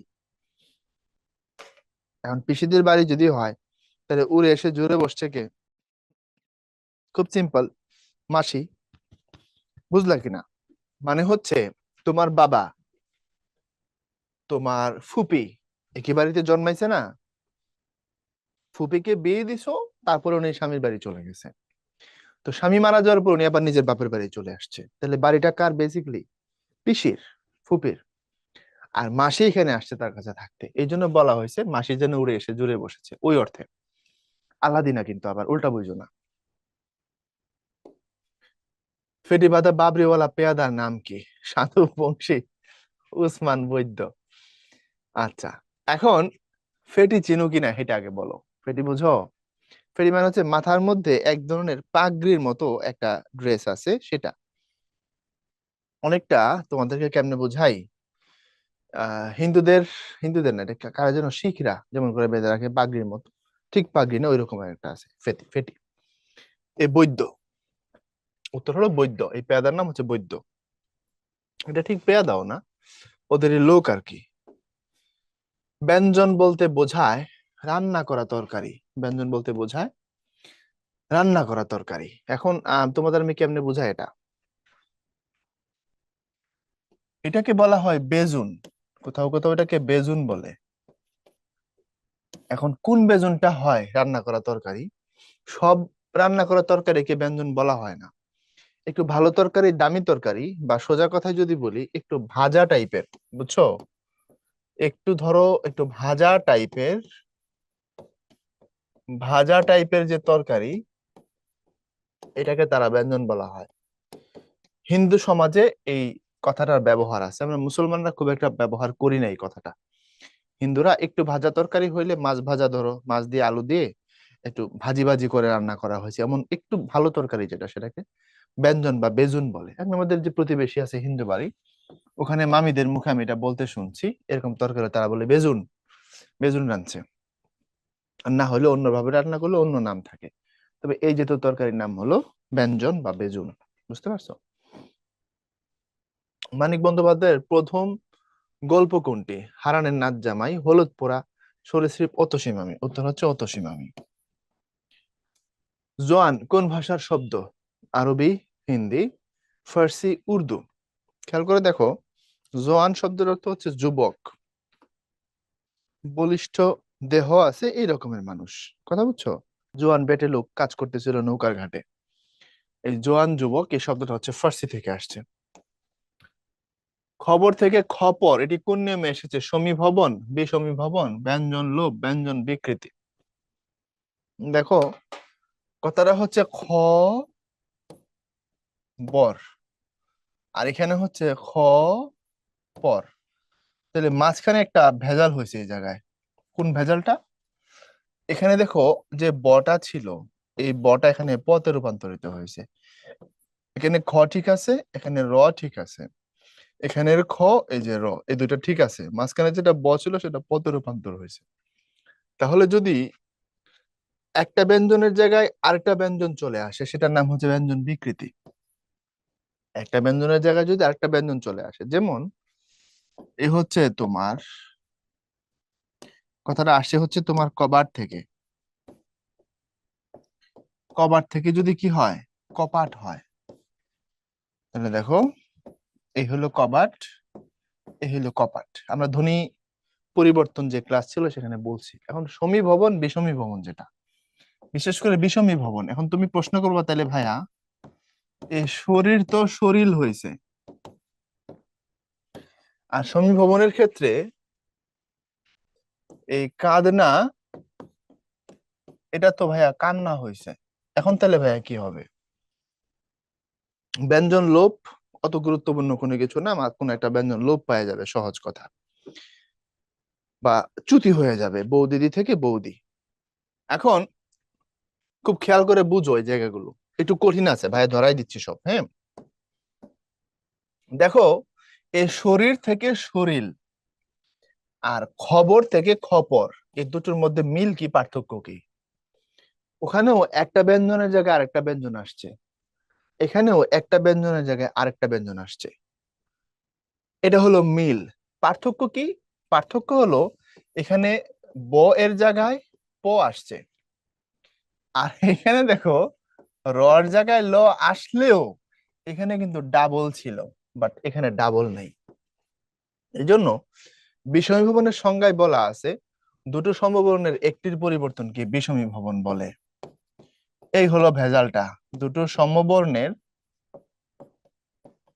একটির পরিবর্তন। দুটো সমবর্ণের কয়টির পরিবর্তন ভাইয়া? একটির পরিবর্তন যদি হয় তখন সেটার নাম বিষমী ভবন। এখন তুমি দেখো এখানে কি সমবর্ণ ছিল? বলো বলো। এখানে সমবর্ণ ছিল না। তো যেহেতু এখানে সমবর্ণ ছিল না, এটা বিষমী ভবন নয়, এটা ব্যঞ্জন বিকৃতি। যেমন এখানে দেখো কবাট, কপাট, এখানে ছিল ব, এখানে হয়েছে প। খুব সিম্পল। ক্লিয়ার কথাটা? যেমন ধরো ময়মনসিংহ এর মানুষ, ডোন্ট মাইন্ড, আঞ্চলিকতা সব জায়গায় আছে ভাইয়া, বাংলা ক্লাসের শুরুতে এগুলো তোমাদের বলে আসছি। তারা অনেক সময় এই বইন কথারে বলার সময় বলে বইন, বোন মনের কথা শুন। তাহলে এখানে ছিল ব, এখানে হয়ে গেছে ভ। অল্প প্রাণধ্বনি মহাপ্রাণধ্বনিতে রূপান্তর হয়েছে। এটাও তোমার ব্যঞ্জন বিকৃতির উদাহরণ, একটা জায়গায় আরেকটা চলে আসা। ব্যঞ্জন লোভ, যেটা শেষের দিক থেকে যদি লোভ হয় আমরা এটাকে বলি হচ্ছে ব্যঞ্জন চ্যুতি, বৌদিদি থেকে বৌদি। মাঝখান থেকে হলে আমরা অন্তর্হতি বলি। আলাহিদা, ওখান থেকে আলাদা। ফলাহার, সেখান থেকে ফলার। ওকে। আর বিষম ভবন, দুটো সমবর্ণের একটি পরিবর্তন, সমান সমান দুটো বর্ণ, অর্থাৎ একটা একটা বর্ণ ডাবল থাকা লাগবে, তারপরে পরিবর্তন হবে। বাট এখানে ডাবল থাকার দরকার নেই। আর সমীভবন মানে হচ্ছে বর্ণগুলো পরস্পর কাছাকাছি আসবে, ক্লোজ হবে। বোঝো নাই, একজন আরেকজনের মতো হয়ে যাবে আর কি, হ্যাঁ। আজকাল দেখো না বন্ধুরা বান্ধবীরা টুইন জামা পরে বের হয়, একই টাইপের জামা, বিশেষ করে মেয়েদের মধ্যে। তো তারা দেখতে হয়তো চেহারা ছবি একটু ভিন্ন, কিন্তু জামা কাছাকাছি লেভেলের পরে। এখন তুমি যদি এটাকে ভাঙো, এটা পেজ না নিয়ে পারছি না, তুমি যদি ভাঙো, দেখো আমি একটু সমীভবনটা তোমাদের দেখাই। 1 মিনিট সময় দাও আমাকে। সমীভবন, দেখো এই হলো কাঁধ, আর তারপরে হলো না, এই না কথাটা। তো কাঁধ তো ধাতু, সমান সমান হওয়ার কথা হচ্ছে তোমার কাঁধ না। কিন্তু আমরা বাস্তবতা দেখি ভিন্ন, আমরা দেখি এটা কান্না হয়েছে। তুমি লেখার সময় কিন্তু এটা লেখো, এটা লেখো, এটা পড়ার সময় কোনোদিন তুমি এটা পড়ছো বলতে পারবা? কেউ পড়ছো এটা? তুমি লেখার সময় এটা লেখো, কারণ কাঁদ তো ধাতু, কাঁদ যোগ না, তারপরে কাঁদো না। কিন্তু তুমি যখন পড়ো বা বলো তখন বলো হচ্ছে কান্না। আমরা প্রত্যেক বলে কান্না করো না, ছেঁকা খেলে মন খারাপ হয়, কান্না করো না, আবার জীবনে বসন্ত আসবে। ঠিক না কথা? তাহলে কথাটা কাঁদ না, কিন্তু বলার সময় কান্না। এখন দেখো, যদি দুটো বর্ণ কাছাকাছি চলে আসে, একটা আরেকটার দ্বারা প্রভাবিত হয়, অর্থাৎ এখানে এই দ, এখানে ন, দেখো কাঁদ না, দ আর ন, এখানে দটা ভ্যানিশ হয়ে গিয়ে নতে কাছাকাছি চলে গেছে, এই যে ন ন হয়ে গেছে, এটার নাম সমীভবন। যেমন জন্ম, জন্ম, এই হচ্ছে হিসাব। বুঝছো? তো সমীভবন আর বিষমীভবন, এই দুটোর পার্থক্যটা যদি মাথায় রাখতে পারো, আর ব্যঞ্জন বিকৃতি মানে কি, ব্যঞ্জন লোপ মানে কি যদি বুঝে রাখতে পারো, এটা পারবা। এই জন্য মনে রেখো, আমি এখানে লিখে দিই, ধ্বনি পরিবর্তন 100% সংজ্ঞা নির্ভর ও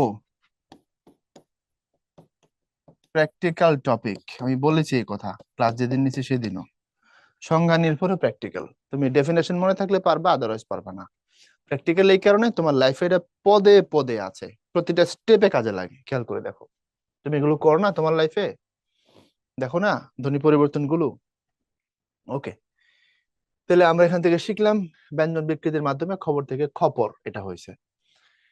এরপরে করে আহ্লাদের পরিবার কতজন সদস্যকে হারিয়েছিল, যারা ছিল সবই মহিলা ভূত হয়ে গেছিল আল্লাদি বাদে আলটিমেটলি, ঠিক না?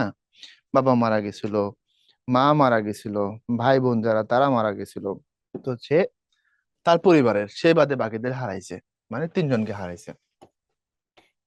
এরপরে আসা মাসে বেশি বছরে কয় জোড়া থান কাপড় পরেন? থান কাপড় চিনো? মোটা এক ধরনের কাপড়, খুব দামি কাপড় না। তারা বছরে 2 জোড়া থান কাপড় পরেন এবং এটা দিয়ে তারা পুরা বছরকে কভার করে দেন। এরপরে বাহির থেকে কে হাঁক দেয়? সাধু বৈদ্য ওসমান কানাই চৌকিদার। কানাই চৌকিদার, তোমাদেরকে যেতে হবে মাসি, যেতে হবে পিসি, ডেকে পাঠিয়েছে কর্তা। মাসে বেশি শাকসবজি ফলমূল সংগ্রহ করে কৃষকের বাড়ি, গেরস্তের বাড়ি, জমি থেকে, হাট থেকে, গেরস্তের বাড়ি থেকে। এগুলো তারা সংগ্রহ করে এবং সংগ্রহ করে তারা শহরে নিয়ে যায়, নিয়ে গিয়ে অল্প কিছু বেনিফিট নিয়ে তারা বিক্রি করে এবং এতে করে তাদের কিছু টাকা প্রফিট হয়।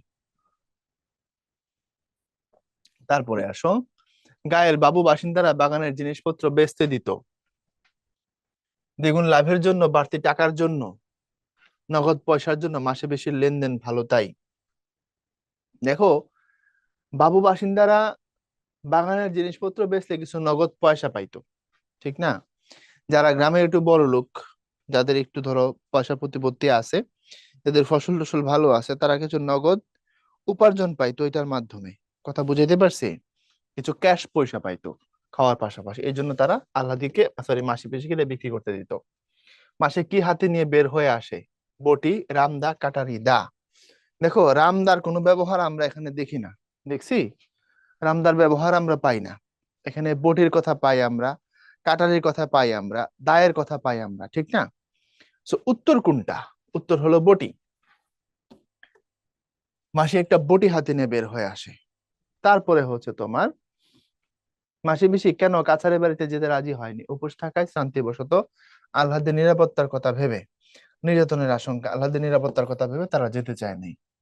মাসি পিসি গল্পে বজ্জাত হোক, খুনে হোক, জামাইতো বাকরিতে প্রকাশ পেয়েছে জামাই প্রীতি, সংস্কার প্রিয়তা, দায়িত্ববোধ, প্রধানুগত্য। এই এক ভেজাল, এটা সবগুলোই আছে, কিন্তু এটা ভালো উত্তর।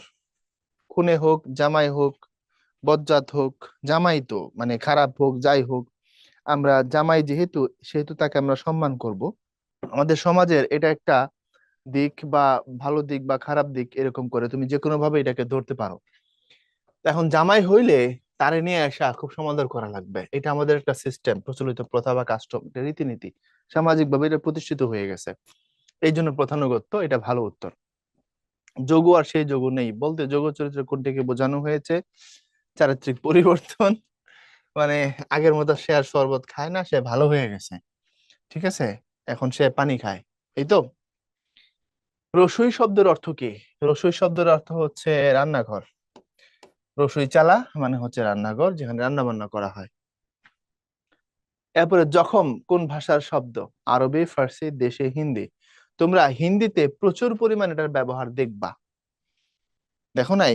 মেরে দিল মে জখম হো গিয়া, ইত্যাদি ইত্যাদি। কিন্তু মূলত শব্দটা আসছে হচ্ছে ফার্সি ভাষা থেকে, হিন্দিতে ব্যবহার আছে, আরবি ফার্সির প্রচুর ব্যবহার আছে হিন্দিতে। কিন্তু জখম শব্দটা আসছে ফার্সি থেকে, যেমন আমরা চশমা বলি না, আমরা ব্যবহার করি, শব্দ আসছে ফার্সি থেকে। মারা পড়বে তোমরা একেবারে, কথাটি বলছিল কে? বলছিল কৈলেশ। ইট ওয়াজ আ থ্রেট, ইমোশনাল থ্রেট। তোমরা যদি আরেকজনের বউকে আটকায় রাখো, তাকে যাইতে না দাও, তাহলে তোমরা একেবারে মারা পড়বে। মাসে বেশি গল্প উল্লেখিত মুসলিম চরিত্র কোনগুলো? রহমান, ওসমান। কারণ রহমান শুক্কুর মিয়া, এই শুক্কুর মিয়া হচ্ছে তোমার আহ্বান গল্পে আছে। আব্দুল নসর আহ্বান গল্পে আছে। কাশেম কোন গল্পে সরাসরি মনে পড়ছে না। রহমান আছে তো তোমার বুড়ো রহমান এই গল্পে, আর উসমান আছে। কার শাওরি ননদ বাঘের মতো ছিল? রহমানের মেয়ের? বলা হয় না, মাসি পিসির মধ্যে শাওরি ননদ ছিল বাঘের মতো, জামাই ছিল ভালো, শাওরি ননদ ভালো ছিল না, মাসি বলতেছিল এই কথা, স্মৃতি। অর্থাৎ আল্লাহকে তারা বোঝাচ্ছিল যে দেখ, তোর পেটের বাচ্চাটা পৃথিবীতে আসলেই দেখবি তোর স্বামী চেঞ্জ হয়ে গেছে। সন্তানের মুখ দেখলে পুরুষ মানুষ চেঞ্জ হয়, আমাদের জীবনে এমনটা হয়েছে। তো এই জিনিসগুলো পিসি বলতেছিল যে তোর আঙ্কেল খুব ডেঞ্জারাস ছিল, সন্তানের মুখ দেখার পরে ভালো হয়ে গেছিল। আর মাসি বলতেছিল যে সরি, শাহরুখ ননদ বাঘের মতো ছিল, কিন্তু তোর আঙ্কেল ছিল খুব ভালো। আর পিসি বলতেছিল না, বা তারা ভালো ছিল কিন্তু জামাই ছিল খুব কড়া, কিন্তু সেই জামাইও সন্তানের মুখ দেখার পরে ঠান্ডা হয়ে গেছিল। এটা বলে বলে সান্ত্বনা দিচ্ছিল, তুইও শ্বশুর বাড়ি যাবি, তুইও সংসার করবি, কোনো সমস্যা নাই, সন্তানটা পৃথিবীতে আসুক তারপর। মাসে বেশি গল্পে আহ্লাদি কত মাসের অন্তঃসত্ত্বা, 6 মাস, 7 মাস, 4 মাস, 3 মাস। বলছিল যে আর তো কটা দিন মাত্র বাকি, এই তো তুই হচ্ছে 3 পেরিয়ে 4 4 মাসে পড়লি, এরকম একটা কথা আছে। তো 4 মাসের অন্তঃসত্ত্বা সে ছিল। আর কটা দিন বাকি মানে হচ্ছে 4 মাস, আর ওইদিকে ধরো হচ্ছে 5 মাস, 9 মাস, আর অল্প কয়েকদিন বাকি, এরকম করে তাকে বোঝাচ্ছিল। মাসে বেশি গল্পে গ্রামের পুলটি কিসের তৈরি, কংক্রিট, বাঁশ, লোহা, গাছের গুঁড়ি, কংক্রিটের তৈরি পুল। মাসি ও পিসির পরনে কে ছিল, সাদা শাড়ি, তাঁতের শাড়ি, মোটা থান, সুতির শাড়ি, মোটা থান। এরপরে মানিক বন্দ্যোপাধ্যায়ের জীবনকাল কত বছরের ছিল, 48 বছর। শুরুতে তোমাদের ভাই বলে আসছে এটা। মাসি পিসির কাছে যোগুর মামলা করার খবর কে জানায়? কৈলাস এসে বলছিল, যোগু নিজে আসে নাই, কৈলাসকে দিয়ে খবর পাঠাচ্ছিল। কৈলাস আসছিল মাসি পিসিকে একটা ইমোশনাল থ্রেট করার জন্য বা ডিপ্লোম্যাটিক থ্রেট দেওয়ার জন্য। যোগুর সাথে কৈলাসের কোথায় দেখা হয়েছিল? এখন বলো কি নিবা? মদের দোকান, চায়ের দোকান, নাকি শহরে, নাকি বাজারে? দেখা হয়েছিল, গল্পে বলা আছে চায়ের দোকান। মদের ঠেক, এটা হলো বাস্তবতা, কিন্তু গল্প উল্লেখ আছে চায়ের দোকান। সো টেকচুয়াল উত্তর আমাদের নিতে হচ্ছে। মাসি পিসির মধ্যকার বিবাদ ঘুচে গিয়ে মিল হয়েছিল কেন? পেট বাঁচানোর জন্য, আলাদের বাবার মৃত্যুতে, যোগের মামলার ভয়ে, কানাইকে তাড়ানোর জন্য। পেট বাঁচানোর জন্য। দুজনের তখন একই স্বার্থ, কমন ইন্টারেস্ট। তো কমন ইন্টারেস্ট হলে দুজনের মধ্যে বন্ধুত্ব হইতে সময় লাগে না, মনে রাখবা। যোগু বাড়ি এলে মাসি পিসি তাকে কিভাবে আপ্যায়ন করেছিল? ছাগল বিক্রি করে, এটাই, আর নিচে যাওয়ার দরকার নাই, ছাগল বিক্রি করে দিয়ে আপ্যায়ন করেছিল। আমি বুঝলাম না, ছাগল বেচতে হইব কেন? ছাগল জবাই দিয়ে দে, দিয়ে এটা ওর খাওয়া। হতে পারে ছাগল জবাই দিলে তো খালি ছাগলের মাংসই থাকবে, আর ছাগলটা বিক্রি করে দিয়ে সেটা দিয়ে ধরো আরো নানান পদ তাকে খাওয়ানো গেছে, ঠিক না? কে শ্বশুর বাড়িতে কলকে পোড়া ছেঁকা খেত? ছেঁকা খেত হচ্ছে আলহাদি। কলকে পোড়া ছেঁকা হচ্ছে, তোমাদের কেমনে বোঝাবো এটা আমি, হুক্কা দেখছো? ধূমপান করার একটা যন্ত্র, গ্রামে এখন আর নাই, আগে এটা ছিল, আমি ছোটবেলায় দেখছি বুড়ো মুরব্বীরা, এখন কোনো কোনো এলাকায় থাকতে পারে। নারিকেলের মালার মধ্যে পানি দিয়ে তারপরে হচ্ছে অনেকটা এরকম, আমি আঁকার চেষ্টা করি, হবে না আমি জানি, তাও চেষ্টা করি। হ্যাঁ, তারপরে এখানে একটা এরকম করে, হইতেছে কিনা কে জানে। এখানে আইসা আবার,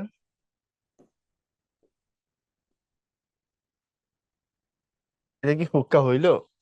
ধরো হইছে, এটা একটা নারিকেলের মালা, এখানকার ছিদ্র করা থাকে, ভিতরে পানি দেওয়া থাকে, এটা একটা দণ্ডের মতো, এখানে তামাক দেওয়া থাকে, তামাক দিয়ে এখানে আগুন ধরায় দেওয়া হয়। তো এখানে মুখ লাগায়া হচ্ছে, মানে ধূমপান করা হয়, টান দেয়া হয়, দিলে পানিটা কর করে ধোঁয়া ওঠে। ওই যে যেটার মধ্যে তোমার তামাকের মধ্যে আগুন ধরে রাখা হয়েছে, এটা হচ্ছে কলকে। তো এটা খুব গরম হয়ে থাকে, বুঝছো? ওই জায়গাটা বেশ গরম হয়, এটা একটা নলির মতো, এটা হ্যাঁ, ভিতরটা ফাঁপা। তো ওইটার তামাকের স্মেলটা এদিক দিয়ে আইসা পানিতে হয়ে তারপরে হচ্ছে স্মোকার এটাকে রিসিভ করে।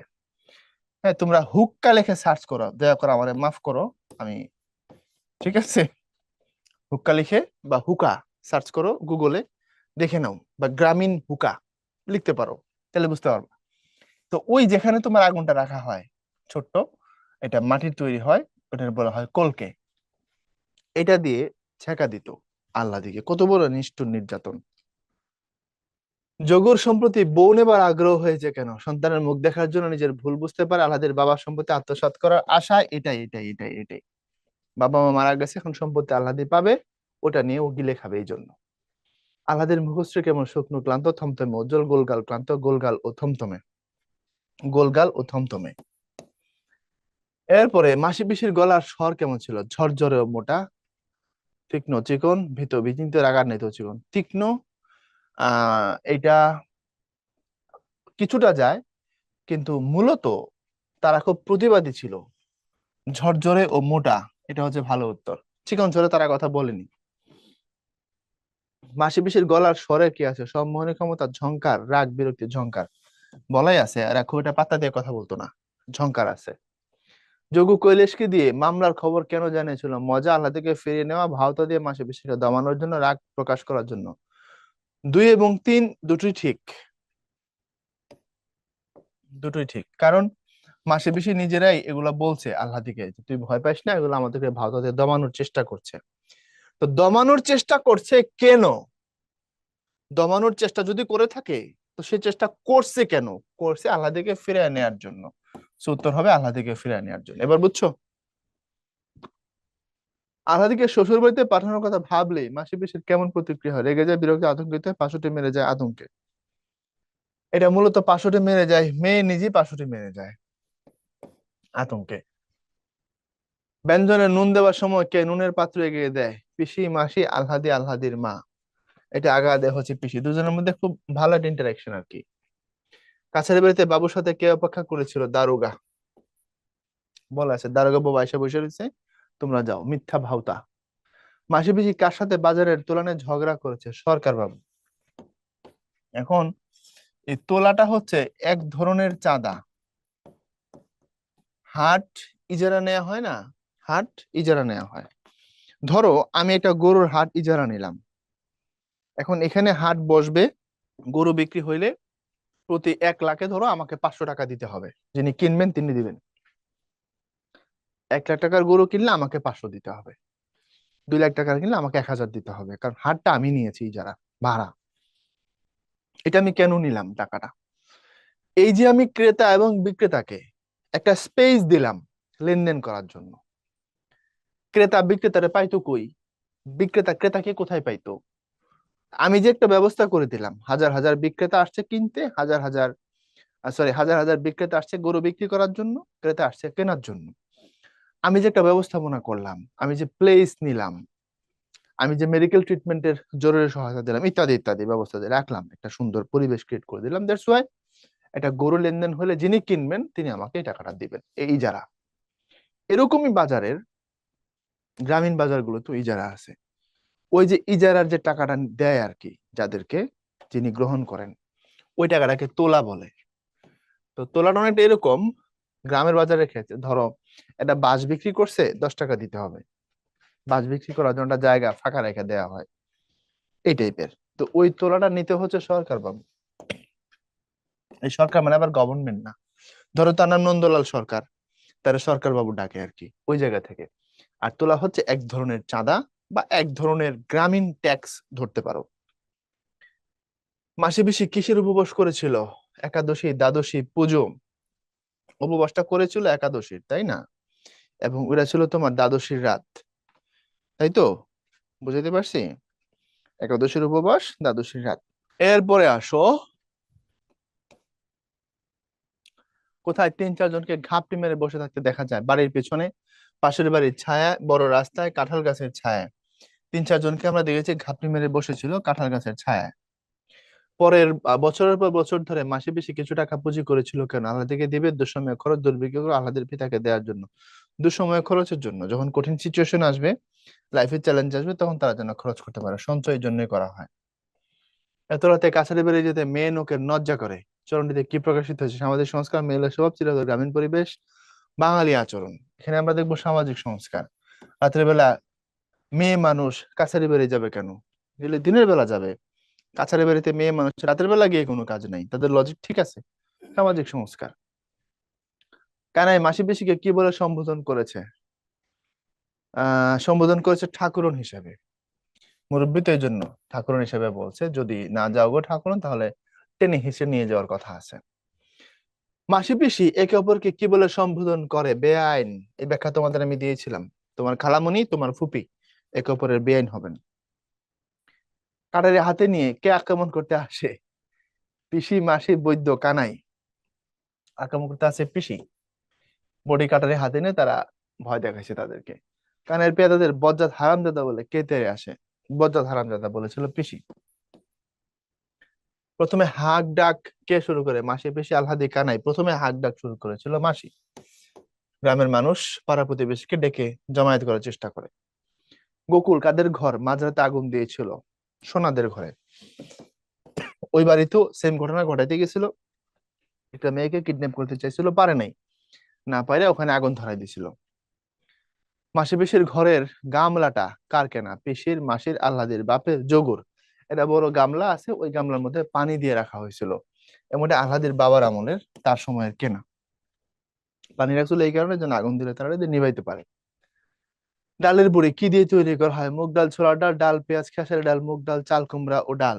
চাল কুমড়া ও ডাল, এটা একটা আঞ্চলিক খাবার, ডালের বড়ি। অনেকে খুব পছন্দ করে, আমিও খাইছি, আমার কাছে খুব এক্সট্রা অর্ডিনারি কিছু মনে হয় নাই, ভালো খাবার। আবার অনেকে দেখতাম খুব ফ্যাসিনেশন।